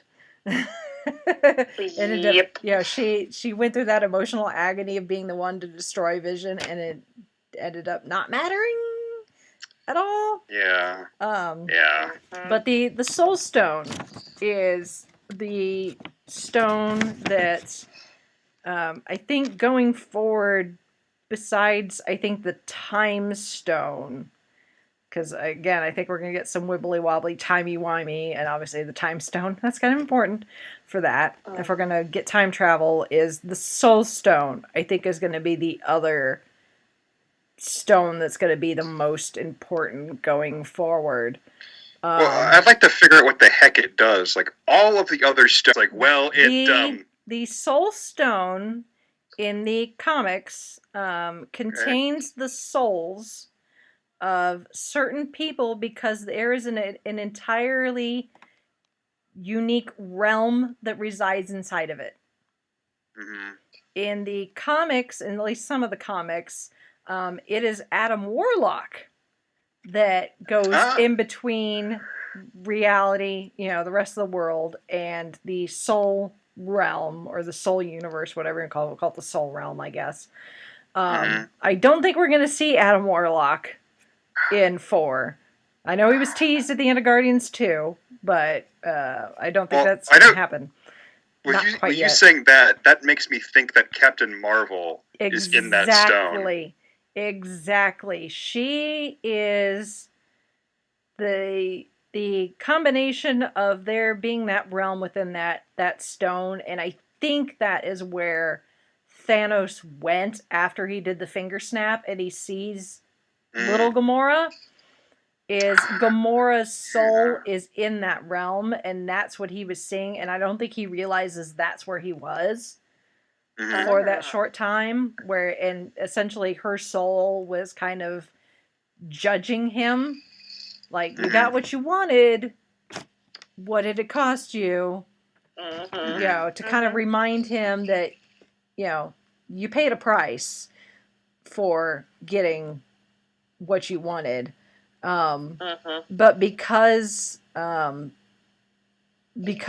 is because the stone is, so big, but then the realm inside of it obviously could be infinite size, more, more than likely, I think Captain Marvel, if she's not stuck in there, she's stuck someplace similar, and I think that is why Ant-Man and the Wasp is taking place, or as far as release schedule, is after this movie. Because the plot of Ant-Man and the Wasp actually takes place before this. With a caveat, and again, I'm just pure speculation here. I think Ant-Man and the Wasp, the plot for the majority of the movie is what we've seen in the trailer, and probably the trailer that's releasing tomorrow. I think the trailer that's going to release tomorrow will probably touch more on the subplot of them trying to rescue Hope's mom from being subatomic when she went subatomic. But the fact that Scott went subatomic and into the quantum realm in the first Ant-Man is not a coincidence. Not just for rescuing Hope's mom, but because that will play into bringing Captain Marvel from wherever she is into Avengers 4. Because when we talked to Kevin, he disagreed with me, and that's perfectly fine. But I think that post-credit scene when Nick Fury has that pager and just it says sending, and it sent the message, and all we see is Captain Marvel's logo. I don't think he was necessarily contacting her specifically, because if she was someplace that Nick could just send a quick message to and have her come, why hasn't she been contacted up to this point? Especially considering Nick doesn't even know exactly what's going on. He just, we get that scene with him and Maria Hill, and all they see is, cars crashing and helicopters crashing and people disappearing, and Hill disappears. Eventually Nick Fury disappears with a partial F-bomb because he's Nick Fury / Samuel L. Jackson. Yep. But by the way, of all of the death in the movie, when I saw this movie in the theater, because it's the only place you can see it, when he, faded away, that was like the biggest, loudest reaction. Like for Yes. like one side of the theater, people were just like yelled, "No!" Yeah. Mm-hmm. And I wonder if it was just because he's that beloved, or if it was just like The partial we've had mom. enough people disappearing. Why do you have to leave? I think too? it was his reaction too, because the mother F, when he gets cut off. I think it was probably a combination of both. Yeah. Yeah. It was almost Aunt May's reaction at the end of Homecoming, where it's like, "What the?" and just cut it off. Yes. Mm-hmm. Which I love, and I don't remember which video I was watching, but someone's review of the movie, and they were talking about, Nick Fury's reaction to everything happening around him, and, Maria Hill disappearing, and then he starts disappearing as he's just trying to send this message. And they said Nick Fury, it looks like Nick Fury's reaction and opinion of what's happening around him is it's just a really mild inconvenience. And it kind of does. He's like, it's a code red, but he just he's just like resigned to it. It's like, there's nothing I can do. Yeah. Yeah. But as I was saying, I don't think he was contacting Captain Marvel directly. I think that was a call to people that before he disappears, that there was an action plan in place, that if a certain something happened, some event like the New York invasion, but worse, like Ultron, but worse, that he would send out a message to certain people saying, "It's go time. We need Carol. Go find her." Yep. Yeah. Operation. I can't think of a clever word. Yeah. Yeah. Operation Marvelous. Yes. Yeah. There we go. Yes. So, again, I'm spitballing. It's pure speculation. I have no idea, but I think that Ant-Man and the Wasp, we're going to get that what we see in the trailers. We'll get the hopefully rescue of Hope's mom, being played by Michelle Pfeiffer, if anyone didn't know. That I think the movie will close out with something involving Scott and probably Hope being two of those people that are going to be part of the Captain Marvel collection plot, whatever that entails. So that's what I think. I was hoping that Ant-Man and Wasp, it would take place after the events of Infinity War, because I wanted to see them have to deal with like half of the planet With some of the fallout. Well, yeah. I think we might. I think we might, but it's going to be towards the back end of the movie. So. That'd be weird if just like in the middle of the movie, like one of them just disappeared. That could happen. It could Please happen. let it be Mr. Pena's character. Please, no. Yeah. Save I mean- him. I like him. Yeah. But it When would we make left the theater, I said to my wife, like, man, I hope that Hank Pym is still around. Yeah, too. Yeah. Because otherwise, like the smartest person, I'm not sure if it's whatever, but anyway, like he's off the planet, and then probably the second smartest person, well, I guess either Bruce or Hank. Like we need as many smart people as we can get to figure out what the heck to do. Yeah. Well, and hopefully Shuri's still safe and Yeah. sound. Hopefully Shuri survived. Yeah. Because they're going to need her too. Yeah. So, because who knows how quickly Tony and Nebula are going to be able to get off Titan and back to Earth. I know. Right. Yeah. Like that's what I thought. Like how awful is that? Like he's like his He's a bajillion miles away from home. Well, yeah, that he's by himself with this person that he's spent almost no time with and has no idea how to get off this planet. Yeah. Well, hopefully whatever ship Nebula took to get there is still intact. Although Thanos did throw a moon at them, so who knows? Yeah. Or at the very least, Nebula has a way of sending out a signal to someone. I don't know who, considering Rocket's the only Guardian left. Right. So. I How crazy is that, by the way, that Yeah. our villain destroys a moon to chuck it? Like, holy crap. Yeah. Yeah. Because I mean, first Tony got Thanos sends the moon out, and like, okay, is this it for Tony? Oh, okay, no, he's back. Okay, great, but Yeah. So Tony won't die in this one. He'll die in the next one. He might. Right. He might.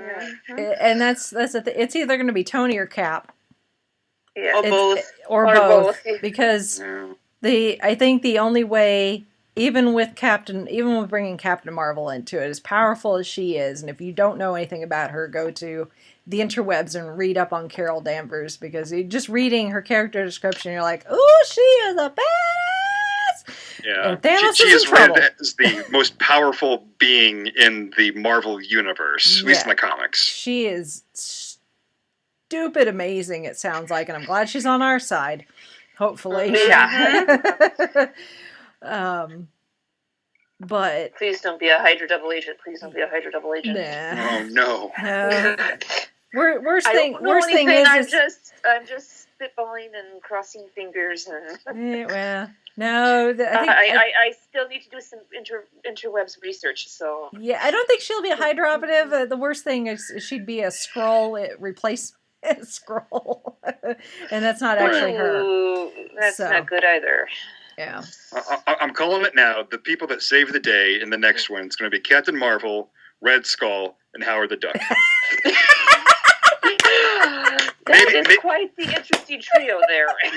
Maybe Cosmos. Maybe Russian space dog. Maybe. What about Lockjaw? We're never going to see Lockjaw again. No. That's done. Yeah, I know, but I liked Lockjaw. Out of the whole Inhumans thing, Lockjaw was my saving grace in that whole thing. Everyone's 2,000-pound teleporting dog. Yeah, by the way, with all this crazy stuff is going on, the Inhumans, what are they doing? Just hanging out in the moon? Screw those people. Well, they're not on the moon anymore, so. And Coulson and company were trying to protect themselves from a nuclear meltdown. Yeah. They'll listen to all the options next time. Yeah. Listen to all the options before. And that's another thing with S.H.I.E.L.D. Like, how many of those people are still alive? Well, at the moment, as of last Friday, they're all still alive. Right. This coming Friday might be a different question entirely. Well, and there's only 3 weeks in the season left, so anything could happen in the next 3 episodes. Yeah. So, who knows? There'll only be one Patton Oswalt left. Yeah. Like, sorry. Turn in your lanyard. Because you're dead. Yeah. So yeah, let's talk about that ending. 14,605,000 possible outcomes, and we really need to hope that this is the one that Strange saw.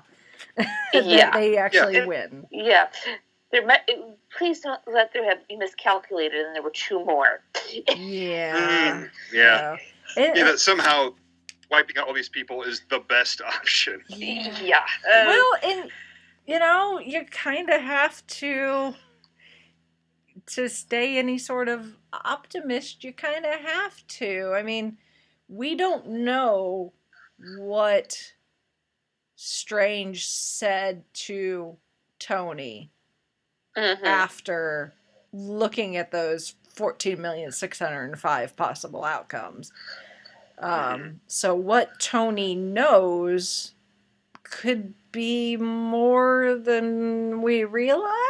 So, because I mean, Strange did say that if it came down to protecting the stone versus saving Tony or Spider-Man, that he would not hesitate to let either of them die.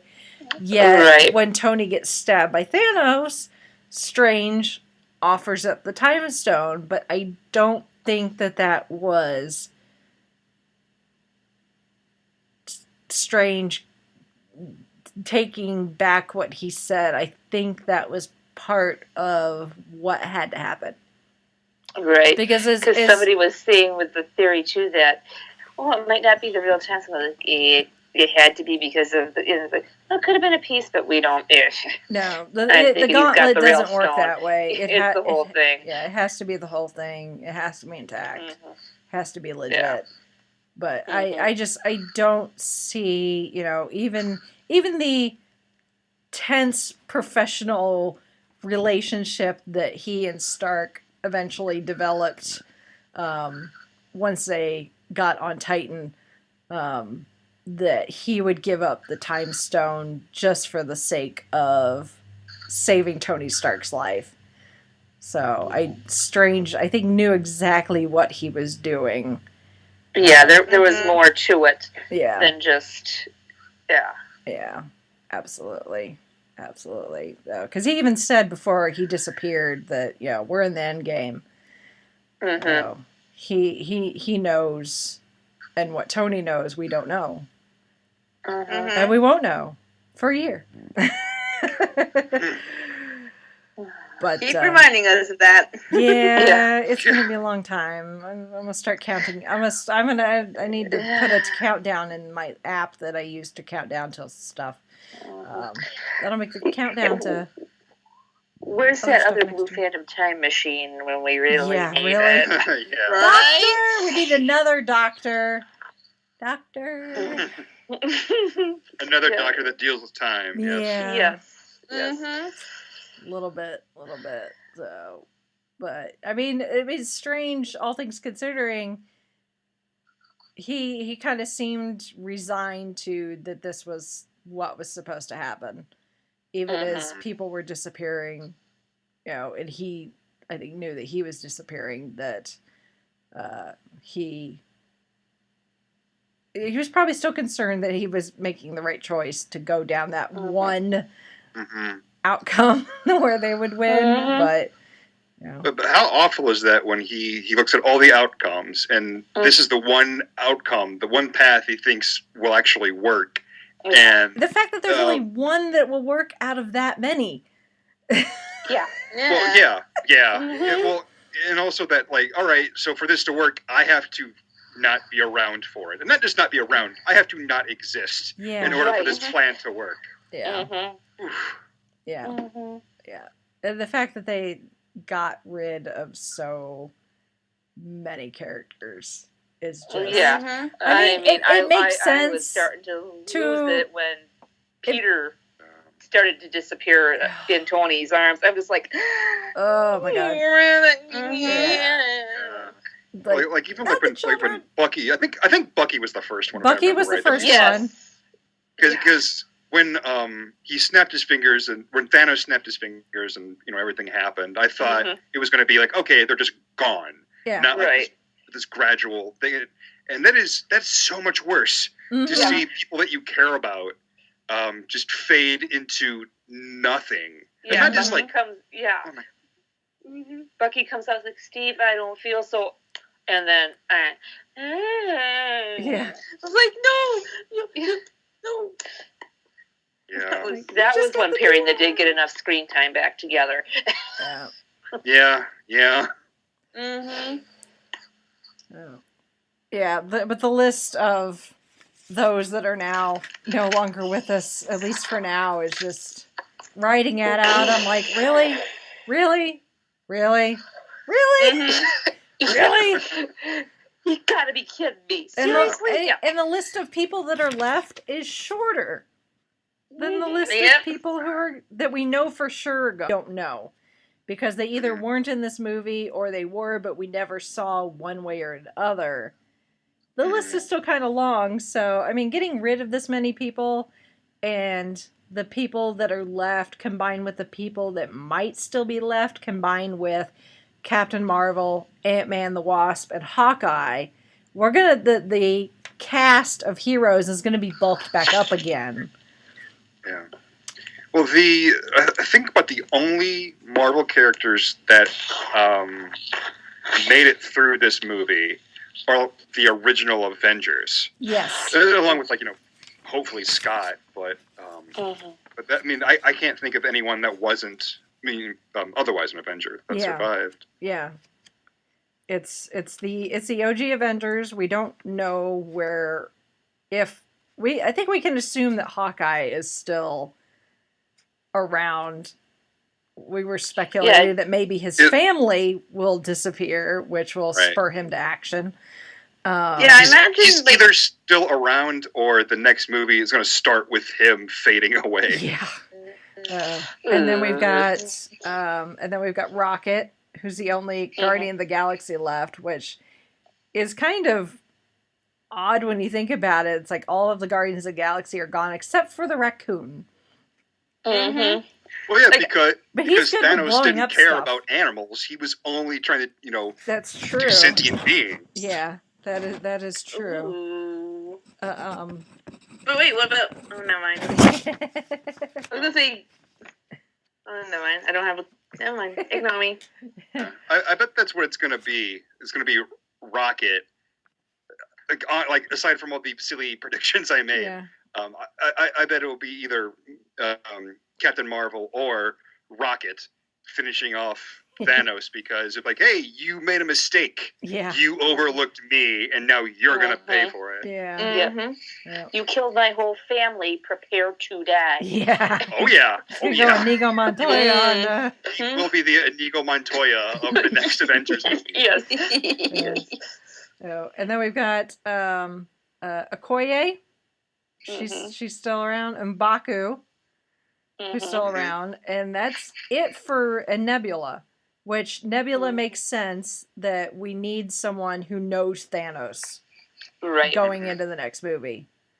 So, I mean, if Gamora knows him, Nebula is the next best person that could think of to help strategize going into the next movie. And then there's a bunch of people where we don't know. We don't know if Shuri survived. We don't know if Walker survived. We don't know if Happy survived, even though we didn't see Happy. There's a lot of characters that we didn't see in this movie that may still be out. Aunt May, Eric Selvig, the rest of the Ravagers from Guardians of the Galaxy. You know, Sean Gunn's character. We don't know. Valkyrie. We don't know what happened to Valkyrie on that Asgardian ship. We don't know if she escaped beforehand. You know, what? I don't know what kind of contract Tessa Thompson has. So it may have been a one and done, and we can just wave it away that she got killed with everyone else, or she's still contractually obligated, then we may see her come back. I don't think we'll see Lady Sif anytime soon, just because she's busy with a TV series that keeps getting renewed. That's an accurate way to put that show. Yes. Yeah. Mm-hmm. I don't watch it on television. Yeah. Mordo. Yeah, we don't know where he is. You know, last we saw him, he was causing ruckus in the end of Doctor Strange. But we're probably not going to see him again. And then we're probably not going to see Jane Foster or Darcy again either. I'd like to think that Darcy survived, though. Oh, yeah. And the words that she would probably drop, she would probably make Nick Fury proud, actually. Yes. I need an So. assistant. You're hired. Yeah. So. And then we have the folks that are dead that may or may not come back. So I think of... Yeah, the next Avengers movie is going to be called Avengers. Here's Who's Left. Yeah. A little bit. So. Well, speaking of which, let's put our thinking caps on and speculate here. Because Lord knows we've got time to think about things. Yeah. I keep bringing that up, but so I mean, of the deaths, quote unquote deaths, because I'd like to think that the people that disappeared aren't necessarily dead; they just don't exist, and they could exist on like a different plane of existence. They just don't exist in our reality at the moment. They could be in the Soul Stone. Who knows? They could be in the Soul Stone. Do you think everybody's going to come back? do you think only some of them are going to come back? I'm going with the Soul still, but I'm kind of going to toss a little Once Upon a Time here with the Hades storyline, that unfinished business. If they're okay, they're happy to move on and stay there. And then we might have some that are just like, I'm not done yet. I have unfinished business. Let's get rid of it and get back. Mm-hmm. So I could probably see maybe like Star-Lord coming back, Scarlet Witch, Black Panther, Falcon. Yeah, I could see. Drax. Yeah, like I could see him not coming back because he wanted Thanos dead. As like, and I mean, the second one has to be with the death of Thanos. Yeah, it has to. And like once that's done, he's like, well, that's what I wanted to do. So death or whatever's happening to him. Yeah, well, why would he want to leave?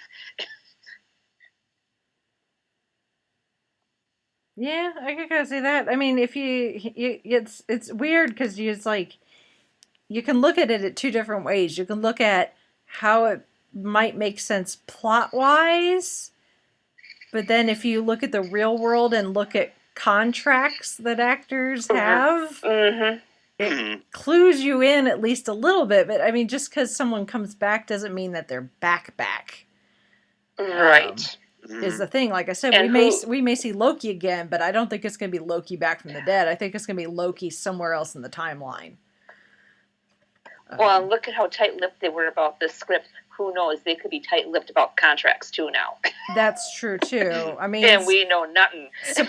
Supposedly, Chris Evans said that he was done playing Cap after this, but I've not seen anything that confirms that he actually said that. It's all been he supposedly said this.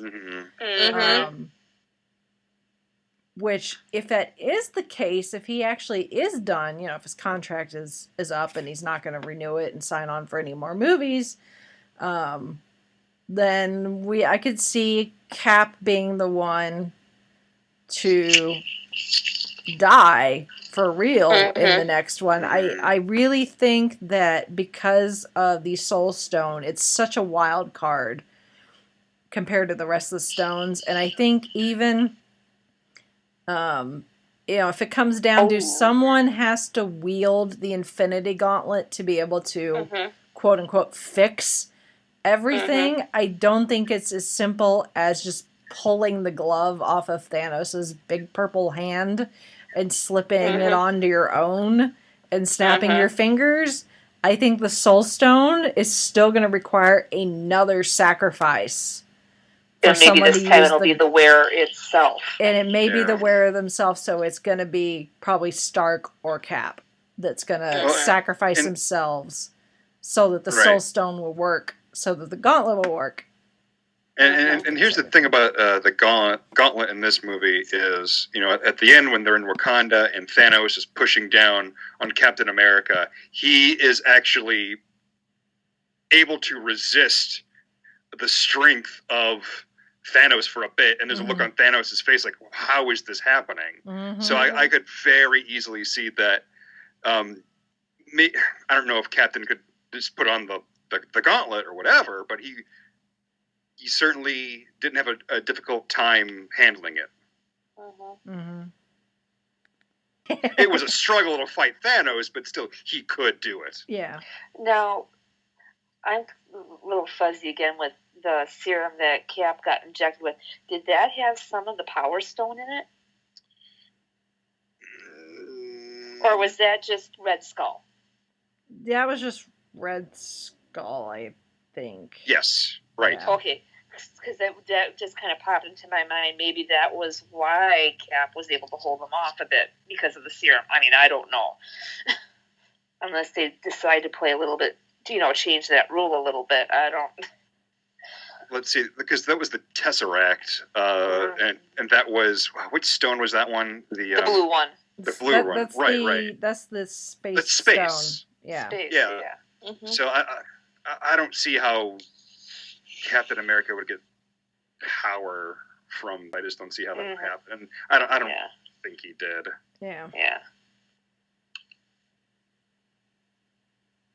Well, I know he didn't, because the movie started with Red Skull getting the Tesseract, and the Tesseract was never used on Red Skull, and it was the same kind of serum that was used on Captain America, so that had nothing to do with it at all. Okay, good, okay. That'd be awesome, though. Yeah. I like that idea.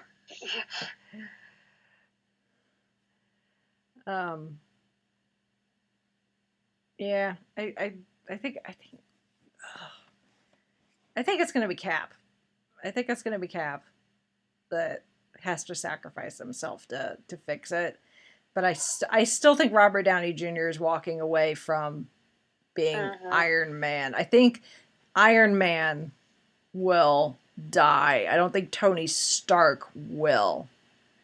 I think he's going to walk away from being, because he wants to marry Pepper and have children and all that stuff. And Cap... So I could see him passing on the suit to somebody else and then just kind of being consultant ad litem.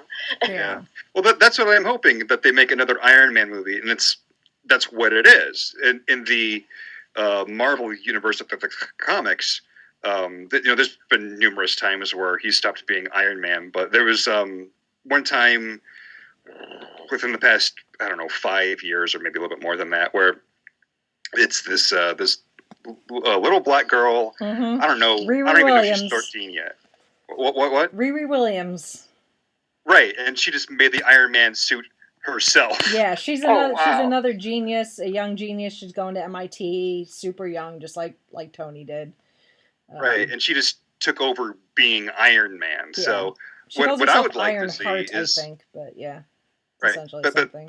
well, she's not called Iron Man, but but I would love to see that where he goes to find his, for lack of a better term, replacement to take on the Iron Man suit, and I think that would be fantastic. Yeah, I brought her up when we were talking about our review of Black Panther, the fact that they brought in someone like Shuri, who's young, African-American, technological genius.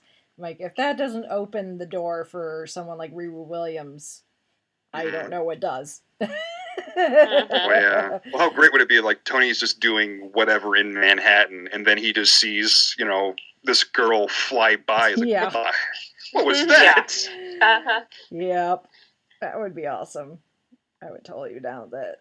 And I mean, Cap's got Bucky, his best friend, but I mean, really, there's nothing keeping Steve Rogers around. I mean, he's technically a war criminal. He's kind of lost respect with a lot of people. He's not married. He doesn't have any kids or anything. He doesn't really have anything tying him down. And that would just be... That's a very Steve Rogers thing to do, is to sacrifice himself again to save, everybody. It would just be the kind of a bookend to the Captain America story. And then someone else will take up, not necessarily the actual Captain America mantle, but the same vein, the same idea. Someone, with good morals. And what did Loki say in the Dark World? I feel the pain,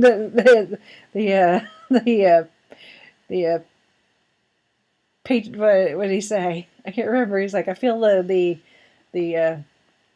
patriotism flowing through me. Yeah. Yes. So whether it's Bucky or maybe Sam that takes Steve's place, I've heard some people say that Sebastian Stan is not quite as popular as Disney hoped he was going to be as far as Bucky Barnes. Well, that's the film's fault. He's barely been in the movies. I would say he hasn't had enough exposure. If Bucky would have had more screen time, I think they wouldn't have had any problems. Yeah. So, I like Bucky. And him taking... I want to see more of him. Yeah, and him taking Steve's place would take care of that. Yeah. Well, like you said, like I want to see more of him, but I wanted to see more of him before this, so I could feel like a stronger connection to him, because most of my connection to him comes from like the comics. So I'm bringing that in with me, whereas in the movies, like, he's just hasn't been in them enough to really make that connection. Like, I feel terrible for Steve, you know, just to see, like, he fought so hard to save his friend, and then he disappears right in front of his eyes. You know, that's the thing that makes me hurt the most out of it. Yeah. Keeps getting his friend back, and then he keeps losing him. It's hard to have friends when you're Steve Rogers, I think. Yep. Sorry. And or a love interest. Yeah. Yeah. Well, like you said, that he. How many reasons does he have to stay anymore? The love of his life is dead. Yeah. Yep. Not only was she, I don't know, 70 years older than him, but then she died. Jeez. Again, someone that died. Wait, did he see her die? I don't remember if he saw her die. No, he Sharon just visited sent him her. a text message. And then, and then he had to go, and then he was pallbearer at her funeral. Yeah. Right. Oh. No. And I think Bucky and Sam, if Anthony Mackie is, going to stick around, that could be an interesting combination. Oh, yeah. So. Yeah, this is the first time I've actually cared about Falcon. The other versions of him, I've never cared about him, but in the movies, I actually like him a lot, and I want to see more of him. But not for a while, because he's gone. Yeah. And then the Guardians, I have no idea what's going to happen to the Guardians. I mean, there's a third Guardians movie coming, but... Unless it's another wibbly-wobbly timey-wimey. Hey, this adventure takes place before Infinity War. Yeah. I want to see properly aged Groot. I want adult Groot back. Yeah. That would be nice. Let's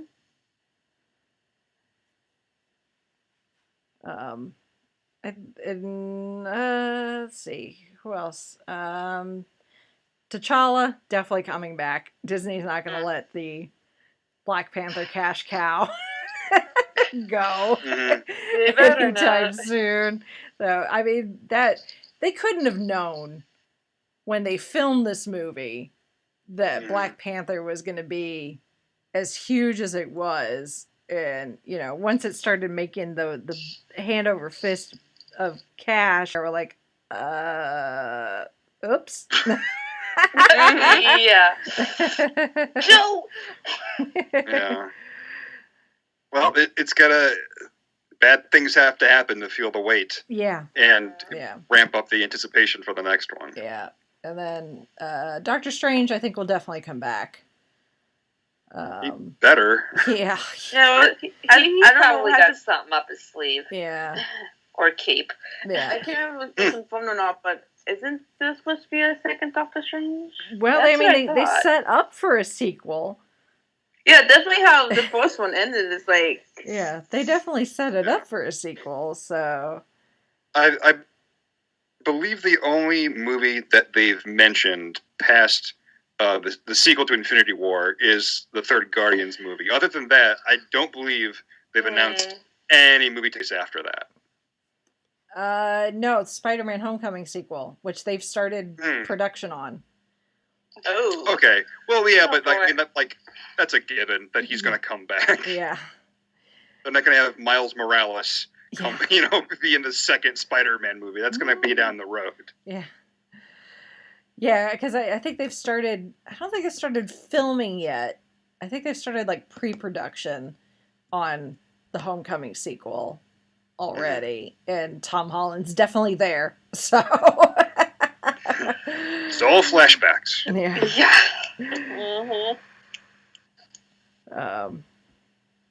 So, yeah. I mean, there's some that are like, yeah, they're definitely coming back. Which I know some people have been like, well, that takes away some of the gravitas or the weight of it, but I don't think so. I don't think that... That should actually be like a bit of a relief that, okay, yes, it was bad, but it's not as bad as we initially thought. Yeah. Yeah, it is a relief because this is a pretty downer ending. Yeah. And if all of these deaths were permanent, like everyone would just leave the theater and just like, I just hate being alive. Yeah. I saw this and I've never felt this bad outside of someone I actually personally know dying. And I can't take it anymore. Yeah. And I'm going to swear off Marvel for the rest of my rest of my days. Yeah. Like, you know what? Maybe I'll just run my car off the road. I don't know if I can stand being this sad. But at the same time, the folks that do come back, and I think I mentioned this in the Facebook chat, is who's to say that there aren't some unknown consequences for what happened to these people. I mean, to go, even if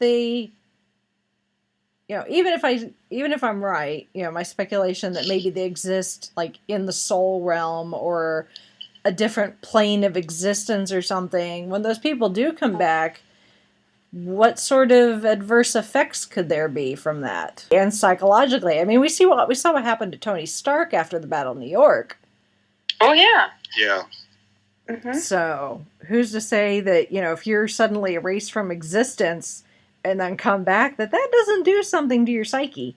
Yeah. Right. Well, and to do another analogy, Buffy the Vampire Slayer, when they brought Buffy back from the dead and they come to find out she was in heaven and there was some repercussions that had happened.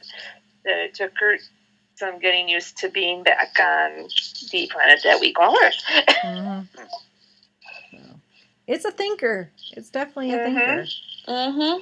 So, but I think we'll get some answers, probably not a whole lot, but I think we'll get at least one or two questions answered with Ant-Man and the Wasp, which thankfully we don't have to wait that long for. It comes out in July. So yes, the wait won't be that long, but then the wait from that to Captain Marvel is going to be the long one. And I read somewhere that Marvel will not be doing a Hall H presentation at San Diego this year. So, It's too bad they're not showing any the Captain Marvel stuff. That's because that one's going to take place in the 90s. So all those events, aren't going to have that big of an impact on. There's been one official photo released, and I think that was more. I think Brie Larson. I think it was shared on Marvel's Instagram too, but I know Brie Larson shared it too, of her in the flight jumpsuit standing with like one leg in the cockpit of her fighter jet. There's definitely been some unofficial photos that are floating out there if you're really curious of younger Nick Fury. 1990s Nick Fury. And I've not seen anything of a younger Agent Coulson yet. So I'm sure it'll happen eventually. And there's been some of Brie in the uniform too. Captain Marvelous as much as he did Captain America. Yeah. There's been a few photos of Brie Larson in the Captain Marvel uniform too. Yeah. The costume. But those are all unofficial. They're just, people with really long telephoto lenses in the right place at the right time. I did see her doing her workout, and she was like lifting like 400 pounds with her hips.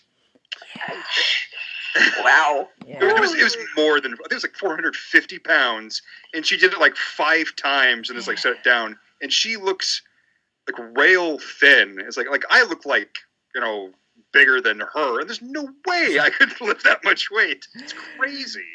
Ouch. Yeah. I think she has like negative 8% body fat. Yeah. It's crazy. Yeah. There was a video, I'll have to see if I can find it again. I'll share it on our Facebook page. It's of different people who play superheroes working out, and it's like Chris Hemsworth, there's Gal Gadot, all of these folks, and I'm like, oh my god, I took a half-hour walk today and I was exhausted. Mhm. I need to get off of my butt. There's just a video of Vin Diesel eating like a pint of ice cream. Yeah. Yeah. Hey, you don't need to be fit to stand in front of a microphone and go, I am Groot. So It's true. He only has to get in shape for the next Fast and Furious movie. Other than that, yeah. doesn't matter. That's why Paul Bettany's probably happy that Vision is dead for now. He's like, all these years of playing Jarvis, I just walk in, record some dialogue, and then hand me a big old bag of money. Now I have to do all this makeup and actually work out. I'm sure Paul Bettany's like, can we just bring Jarvis back and I can go back to the big piles of cash for recording for like half a day? It's like, usually I pound a bag of pork rinds before I do my job, but now I can't. Yeah. Well, I think this therapy session has been effective. Yes. This has been Fandom do Therapy wonder- 101 with Five-ish Fangirl. I do wonder how many kids are going to like look at their toys now and be sad because they're gone. Those heroes are gone now. Yeah, I have friends that with kids that or went to theaters where kids were there and they're like, yeah, the kids walked out of the theater in tears. Yeah, that's the thing is like, yeah, I mean, if your kid, I guess if they're old enough to be able to understand that, so yeah, these people are dead, but maybe not really. But the fact that, I mean, we're impatient because we have to wait a year to find out what happens. You can imagine what it's like for a kid. Oh, I know. Yeah. Yeah. Time goes a lot slower when you're a kid. Yeah. Yes. So this may not necessarily be the best movie to take your child to, no matter how big of a fan they may be, no matter how much they may love Captain America or Iron Man or Spider-Man. There almost needs to be a certain level of maturity. And I think I barely reach it, honestly. Yeah, same. Yeah, there's a lot of parents that are going to be having a very sad conversation in the next few months. Yeah. Yes. So this I may mean, I be was about one ready to where- cover my eyes during the opening scene with the Asgardian ship. I'm just like, ooh, okay. Yeah. Mm-hmm. Yeah.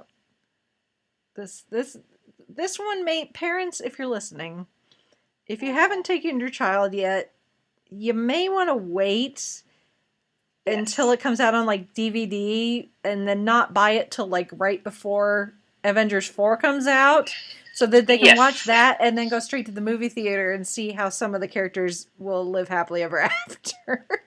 Yes. Yeah, but good luck telling your kid that. Yeah. So Right, yes. We're going to wait a year and then you can watch this movie. Yeah.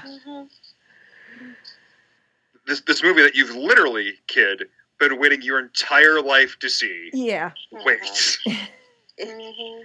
Sorry, little Johnny. Well, safe to say, I'm glad I'm not a kid now. Yeah.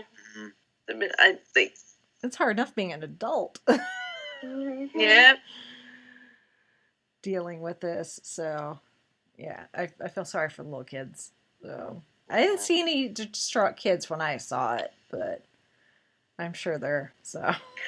There was, at my theater, I heard a lot of kids, like, they were sad, like, they're not really dead, are they? I'm like, oh, I'm like, you read my mind, can't small do that. child. The kids are just saying what we're all thinking. They're not really dead, are they? Kids, no filter, but. Yeah, I didn't notice any of the kids. I was too busy wiping the tears off my face. Someone was cutting onions during my screening. Yeah. Well, there was one person I wanted to hit on the back of the head when we were leaving the theater. They had like one guy was leaving the aisle, and another guy was letting him come in. He's like, I was gonna go. It's like, I failed. And the other guy said, like, that ending was a fail. Like, up yours, dude. Like, you don't, you're not allowed to see any more Marvel movies because you don't appreciate storytelling. So you can leave the theater and then go to hell. Yeah, I mean, because how many people were probably saying that at the tail end of The Empire Strikes Back until they saw the payoff that was Return of the Jedi? I don't know. I don't want to think about that. Yeah, I know. or Lord of the Rings, the first one. That It's too. like it's like Gandalf's dead. No, not Gandalf, and you get your payoff in a later movie. So People be dumb. yeah. Yeah. Like if you want to complain about something like some of the CGI maybe or some of the camera work, that I could understand. I did have some issues with some of the fight scenes, especially in Wakanda with the shaky cam. It was a bit rough to watch. I've seen worse shaky cam though, but it was definitely kind of rough to see some things. I don't think I'm gonna see it in 3D just for that reason. Definitely see it in IMAX though if you can afford it, because it was filmed completely with IMAX cameras. So if you can afford to see it in IMAX, go see it in IMAX. And I already told Chauncey next year we're going to see part 2 in IMAX, because it's definitely the way it's intended to be watched. I mean, if you can't afford IMAX or you don't have an IMAX near you, that's fine. You'll still enjoy it. It still looks good, but it's definitely, I could definitely see a marked difference, IMAX versus not. If there's not an IMAX within driving distance to see this movie, move. Or move before next year.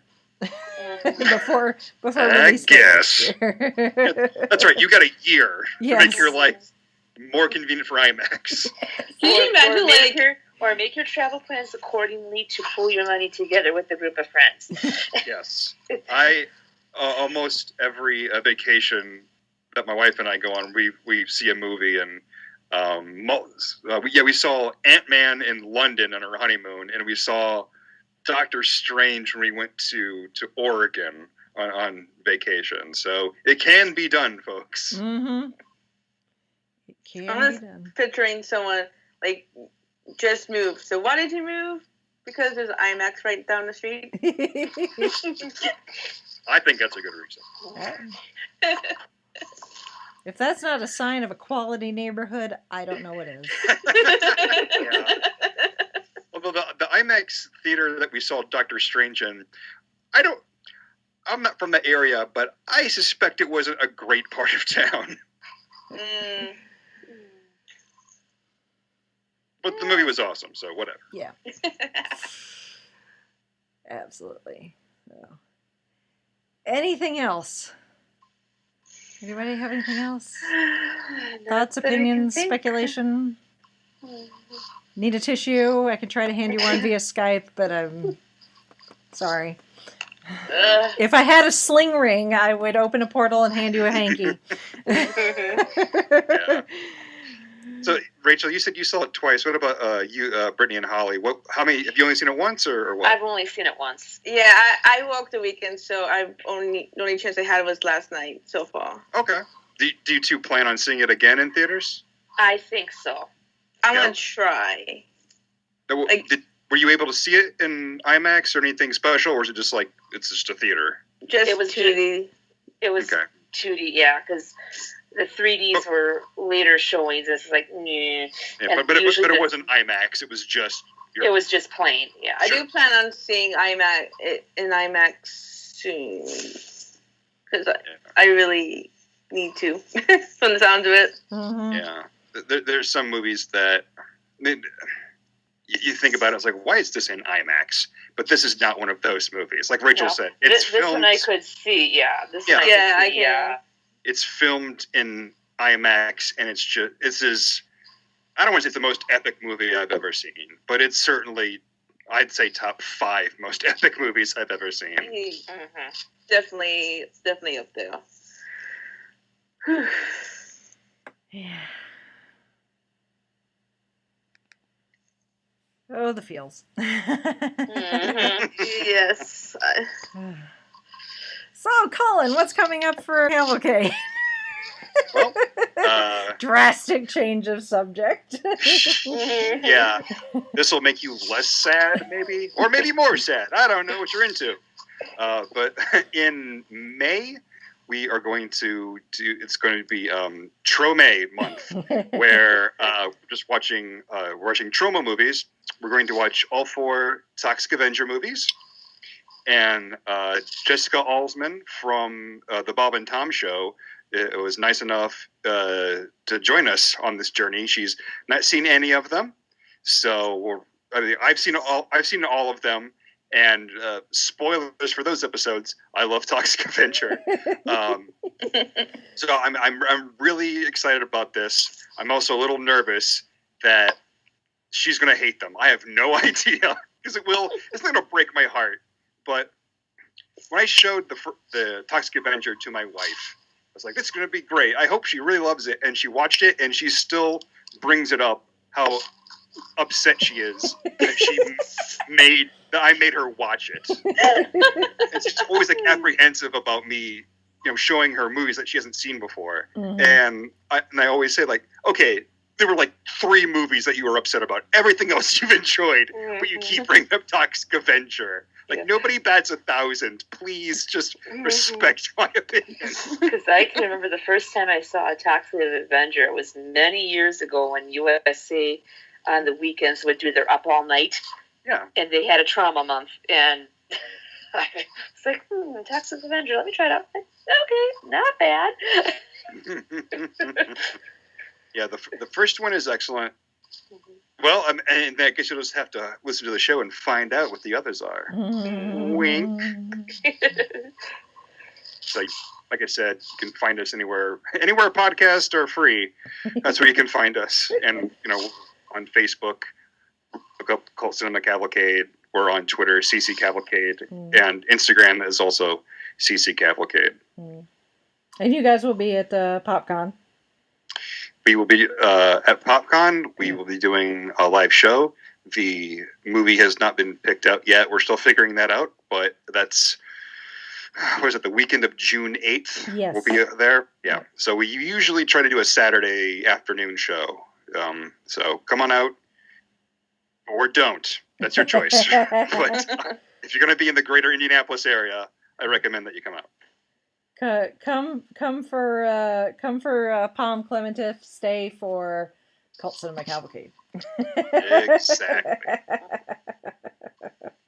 and as I've told people, just like LeVar Burton and Will Wheaton, I've been on the bridge of the Enterprise, so you can come talk to me, and you don't have to pay a dime, other than admission to the convention, which you already paid anyway. So I'm a value pick.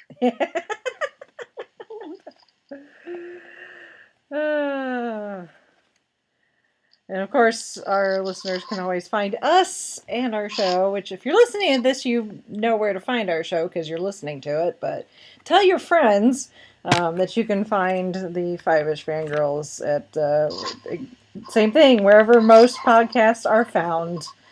All the major outlets, except for probably SoundCloud. Nobody uses SoundCloud. It's crap, or so I've heard. And then you can always there find... goes that SoundCloud sponsorship. Yeah. I'll live. But you can always find links to everything on our website, which is the5ishfangirls.com. There you can find links to all our social medias, Facebook, Twitter, Instagram. Also links to our Amazon affiliate, our Patreon, and our merch. So, which I need to remember to order. 3 days. I'm not going to wear the same shirt 3 days in a row. I'm not going to be one of those convention attendees. I will. I plan on wearing what I'm wearing right now until PopCon, and I'm already sweaty. So, people are always welcome to link up with us via that. We'll make sure to put link to Cullen and Cavalcade in the show notes so folks can find you guys. So, Cullen, thank you very much for jumping in and biting at my little carrot there. I'm like, we need someone to talk of Infinity War. And Cullen's like, I can do it. I just need to talk to my wife first. And thank goodness your wife said it was okay. Yeah. I'm a hero like Captain America, I guess.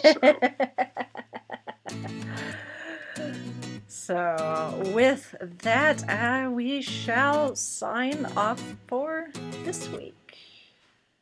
This is Brittany and Bethlehem saying goodnight.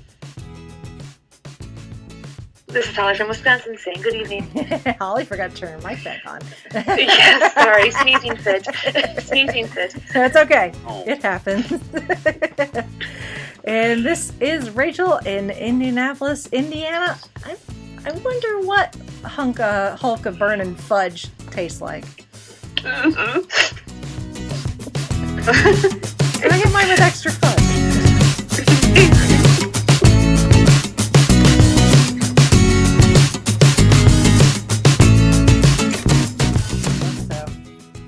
As a special added bonus, it's kind of like, this is like the post-credit scene or the mid-credit scene. Except there will be no Nick Fury cursing anyone. But as a little added extra to this week's episode, scheduling wise, didn't quite work out. It was kind of funny because we have our own. We always make a Facebook chat after one of these movies, and then we can talk about it without like spoiling anybody else. We just add people as they see the movie, and we were talking about it, and Sean from Traveling the Vortex was, we're having a really in-depth discussion, and Brittany was like, we should see if Sean could join us, and unfortunately they're recording their podcast, so I was like, well, I'll throw it out there, but it turns out everybody we know who's a fan is also a podcaster and recording their own podcast. So this is kind of the way things are working out. But we have Kevin back with us for a short while from the True North Nerds. He hollered at me, and he's like, well, I can record something real quick. I'm like, sure. Hop on the interwebs. Yes. The True North Nerds are recording their own Avengers Infinity War podcast this evening as well. Ours will be up next Monday. Yeah, we release bi-weekly, so we'll record today, and next Monday it'll be released. Yeah. I'll be interested to hear what you guys have to say, especially considering the number of you that are regular comic book readers, which none of us are. So well. Here's an interesting little tidbit. I went today and started reading the Infinity Gauntlet comic from 1991. Oh, yeah? That the movie's based on. And it starts pretty much exactly the same way, except the character that smashes through the Sanctum Sanctorum is Silver Surfer, not Hulk. Yep. Yeah. Everything I know about the comics, I learned from the internet. Yeah. But it had been over 20 years since I'd read those, so I just wanted to see what the source, if the source material is still held up, and it's still a good looking book. Yeah, that's good. Cool. So I saw the movie. I had a very busy, jam-packed weekend full of other things. Them moving this movie up by a week threw my entire schedule off for the next 2 weeks. Yeah. So I couldn't figure out when I was going to get a chance to see the film. And then I discovered that there was a 3:25 p.m. showing on Friday afternoon. And that gave me just enough time to see it before my Friday evening commitments commenced. So I got out of work 15 minutes early so that I could get to the movie theater, which is luckily just around the corner from my work, and got there just in time to see the movie at 3:25 on a very large screen with a lot of people. Mm-hmm. And there was no school on Friday in this part of the world, so there were a lot of people there. And it was a ride. Let me tell you. It was, Yeah. How was the feels, that's for sure. Yeah. How was the audience? Now, Ryan actually saw it Thursday night, and I saw it with Jen and Brent. These are my podcast compatriots on Friday afternoon. Yeah. Ryan said that the Thursday night crowd was quite rowdy, and sometimes he missed things in the movie because of all the cheering. Our crowd was really into the movie, but they didn't seem to be as whooping and hollering as what I heard Ryan's audience was on Thursday night. Yeah. It was a very appreciative podcast.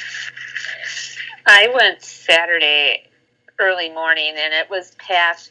They were appreciative, but I had a lot of little kids in mine, too, so it was just like, oh, boy. You know, when some of the scenes happened, it was just like, But then the ending, you couldn't hear a pin drop. Yeah, and then when the ending card came at the credit scene, we're just like, yeah, right. That wasn't the little blurb we wanted to read. Right. Well, with them making such a big deal out of them changing the name of the film from Avengers Infinity War Part 1 and saying that Part 2 would be a totally different story, I wasn't expecting this. I wasn't expecting it. So, and it didn't feel like 2.5 hours had passed. No, it was in a zip. So when like, the screen wham, just bam. went back, I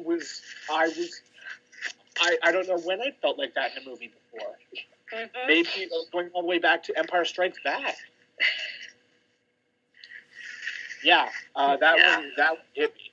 It was, but with most of these Marvel movies, and with this one especially, I tell my friends that if 13-year-old me had been sitting in this theater, his head would have exploded. Because I think mine did. I get transported back to being a 13-year-old kid reading these comics and seeing my fantasies on that screen. It's mind-blowing. Mm-hmm. Were there any specific moments you guys wanted to talk about, or are we No, we're going to talk about all this again here in a little bit, so we don't necessarily want to. Dealer's choice. Go for it. Yeah, this is your chance to voice your opinion. Yes. So, I love the unexpected pairings of people. Who would have thought Thor and Rocket would make such a great team? Right? I know. Thor and Rabbit. Yes. And Rocket's just like, you washed that before you put it in, right? Because you don't want to hear the story of how I got it out. Thor, and I loved seeing like Okoye and Black Widow kicking ass on the battlefield. About time you showed up. Where was she hiding all this time? Yeah. Because they'd never really shown us how powerful Wanda had been before. Yeah. That was amazing. Peter and Stephen and Tony out there in space. I called them Strange, Stark, and Spidey. Yeah. Yes. When I read a thing online today about Peter's ending, and it never dawned on me until I read this that Peter has spider sense, so Peter knew it was coming. Right? Yeah. So Peter, that's why Peter was more panicked than anybody else, because he knew it was coming. Yeah. And Tom Holland just. I think it's that Brit thing. It's like he channeled his inner David Tennant, 10th Doctor. I don't want to go. Yeah. And poor Tony. Oh. Yeah. Oh. Yeah. Yeah.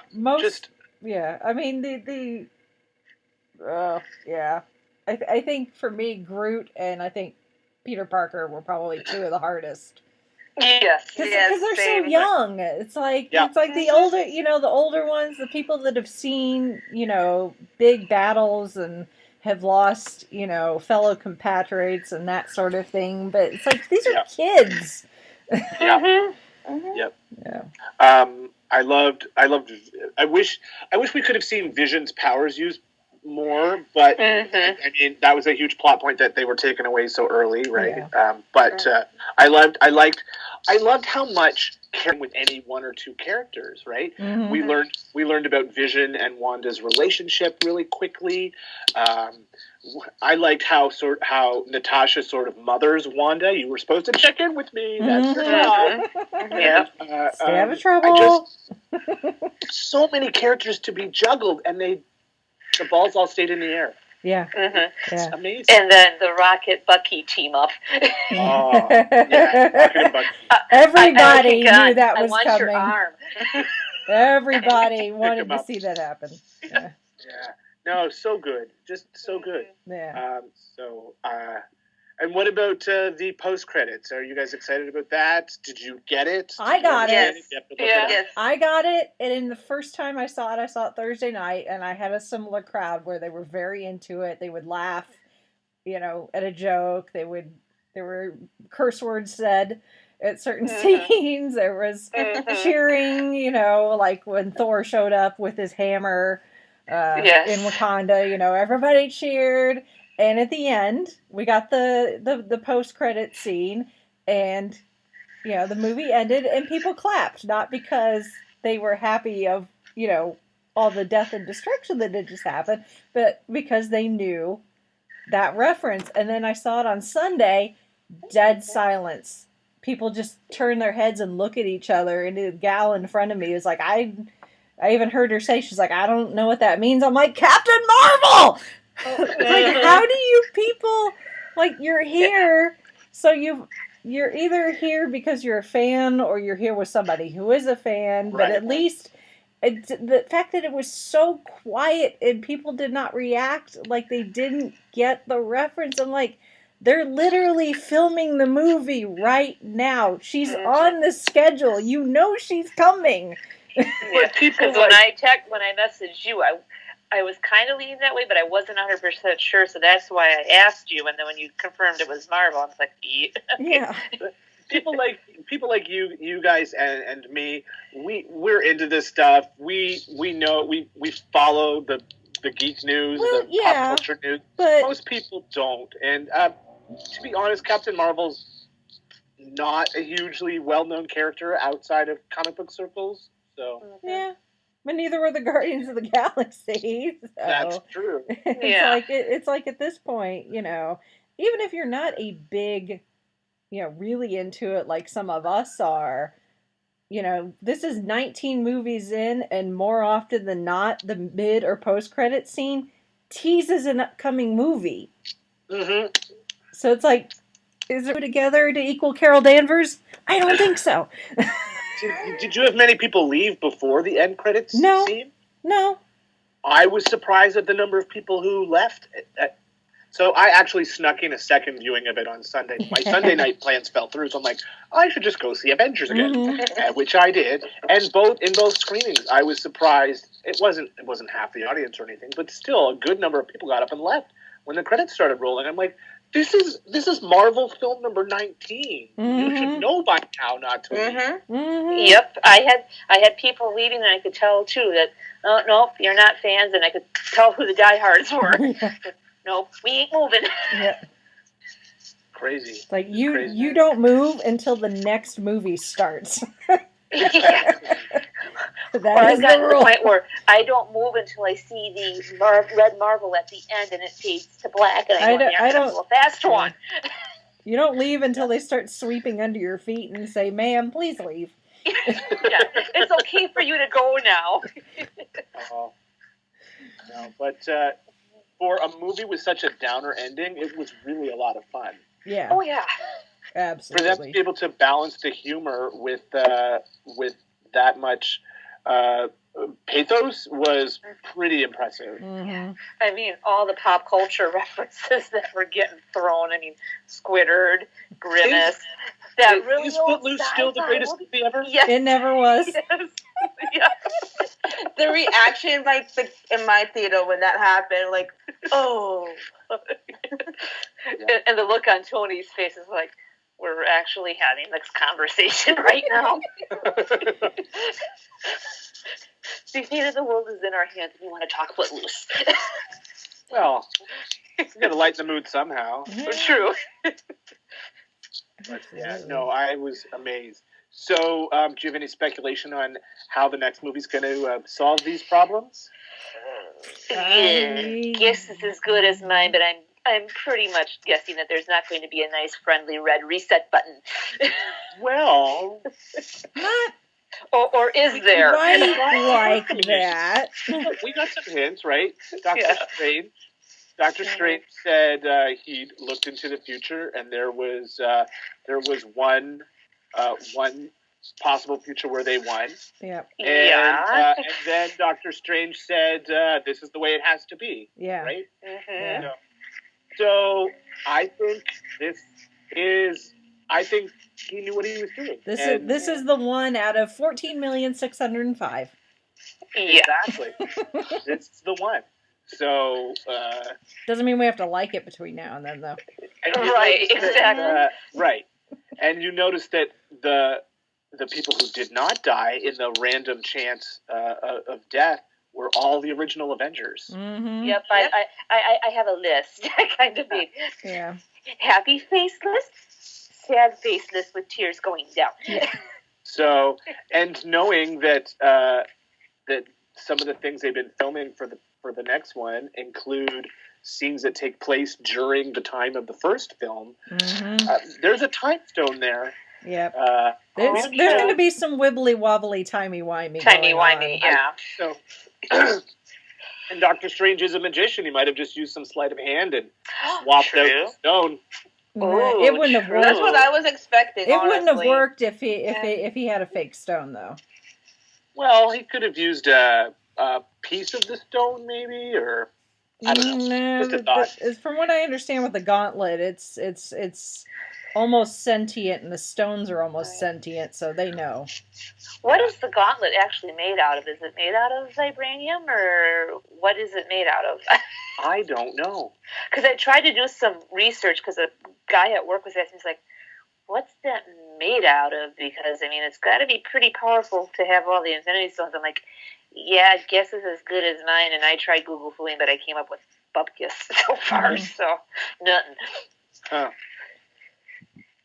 Magic. Yeah. Again, wibbly wobbly, cosmic, icy, something. Yeah. Where's the doctor when I need him? I need a phrase. Yes. Hey, Jack, we need to borrow your sonic screwdriver to take a scan at this. Yeah. That's what we need. We need Jack Harkness in the next movie. Ooh, there we go. He just flirt with Thanos and then, slip the gauntlet off his hand and be like, "Here you go, guys." Here, let me charm Thanos for you. I was a little sad that we just got rid of Hawkeye with one line of dialogue. Oh yeah. Yeah. No, he'll be back. Yeah. He's important. I know people can't see it, but I can't really explain it. But no, he is important for the next part of it. Well, if his family were some of the ones that were taken, then, I think that's going to factor into it. But I don't think it was Captain Marvel specifically that Nick was paging, because if she was that easy to reach, where the hell has she been for the last 19 movies? I think that was more of a kind of a pseudo bat signal to certain people that we need Captain Marvel, and there were plans in place, and Nick was just waiting for the time to send out that signal, and now it's been sent, and there are certain people, including I think a certain Hawkeye, that will be integral into bringing Captain Marvel to them and helping to fix this. So, I will respectfully disagree with that assessment. I think because of the design of the pager, and it was a pager that was being used there with all that sort of added on tech to it. Yes. I think it was a call out through time. I think she's still in the 90s. It was a piece of 90s tech, and I think she may not. She might be in the time zone somewhere. Like maybe we haven't seen her because she doesn't survive later. She goes back, tiny, whiny, wibbly wobbly stuff, and that this page pulls her out of the 90s and into 2019 to finish off the job with this film. Or I'm spitballing here. Maybe she went to rescue Coulson and company. Paige got sent out, and we gotta come back. So here's another question. 100% wrong, though. For you ladies, I haven't been watching Agents of S.H.I.E.L.D. Lately, but will this movie affect what's happened over there? Possibly. Are you going to watch this week's episode and half the team will have died? That's on my TBD list. Yeah. Because I don't know, because they did reference it. They did reference it last week.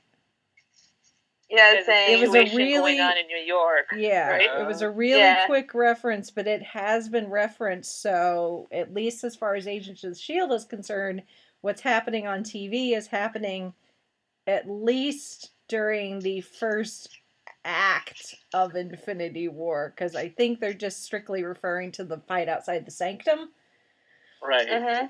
With that comment, but we don't know exactly how much time passed in Infinity War. Yeah, so and how far could this easily thing with the finger snap goes. Yeah, so I think they could possibly finish the season of Agents of S.H.I.E.L.D. and maybe have the finale be affected by Infinity War, and then assuming that it gets renewed, it'll pick up post-Infinity, the after effects of Infinity War, so. Right. And the fact that Coulson is going to be in Captain Marvel, not the Coulson we have now, but still have more hair. Yeah. It's going to be really weird. But just the fact that, they're bringing Coulson back, I don't think is a coincidence. Right. So, I think they were playing the long game here, and especially considering they still have not said whether Agents of S.H.I.E.L.D. has been renewed or not, because I think them saying yes or no tips the hand into what's going on in the movies. So. Okay. And I think that's why they're keeping it so quiet, because I think they know one way or the other. But it's like, if they say, no, it's been canceled, then they're going to be like, oh, well, the ending of it could be whatever. But, it's like, if it's renewed, then it's like, okay, well, then Infinity War has to play into this, and that could be spoilers, I guess, for maybe that people haven't seen the movie but are still watching TV. I don't know why you would do that, but.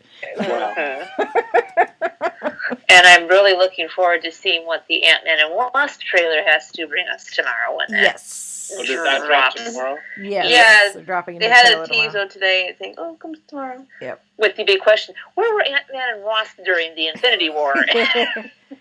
That's because Ant-Man and the Wasp takes place before Infinity War. Right. And that same line that told us where Hawkeye was, they also mentioned Scott. Yeah. Right? So, yes, they did. Yeah. And another favorite line of mine is, there's an Ant-Man and a Spider-Man? Yes. Poor Bruce. Like, that's what you get for being stuck in space for 2 years. And can we say the Hulk was no dummy? Yeah, really. They said Bruce for the whole movie and not Hulk. Yeah. Yeah.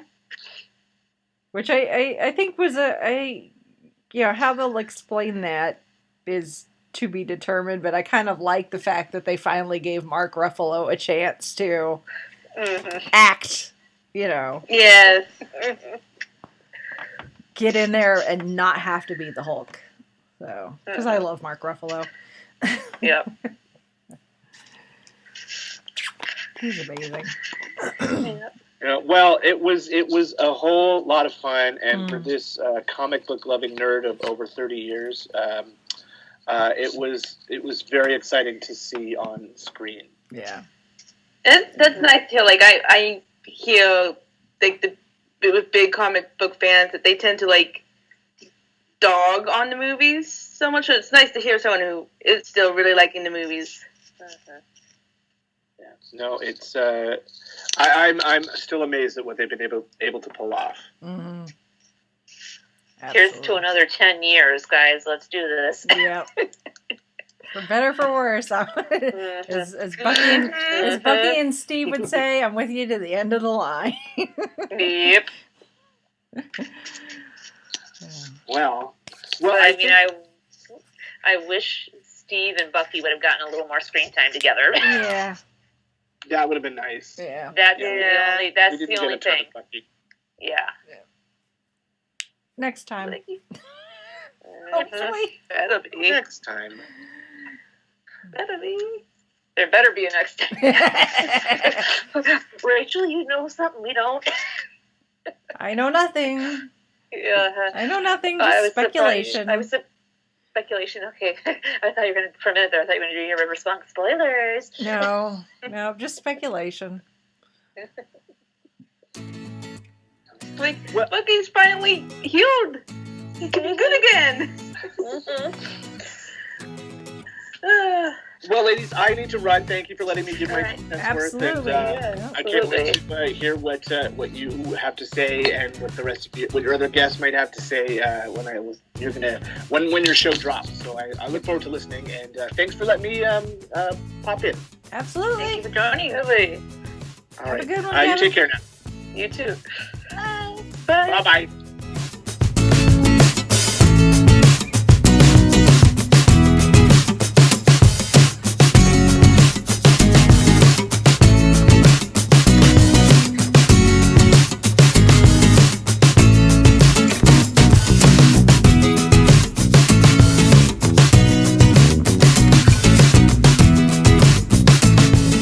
You have been listening to the Five-ish Fangirls podcast. Any and all movies, books, games, and other forms of media mentioned are owned and operated by the respective copyright holders. No copyright infringement is intended or implied.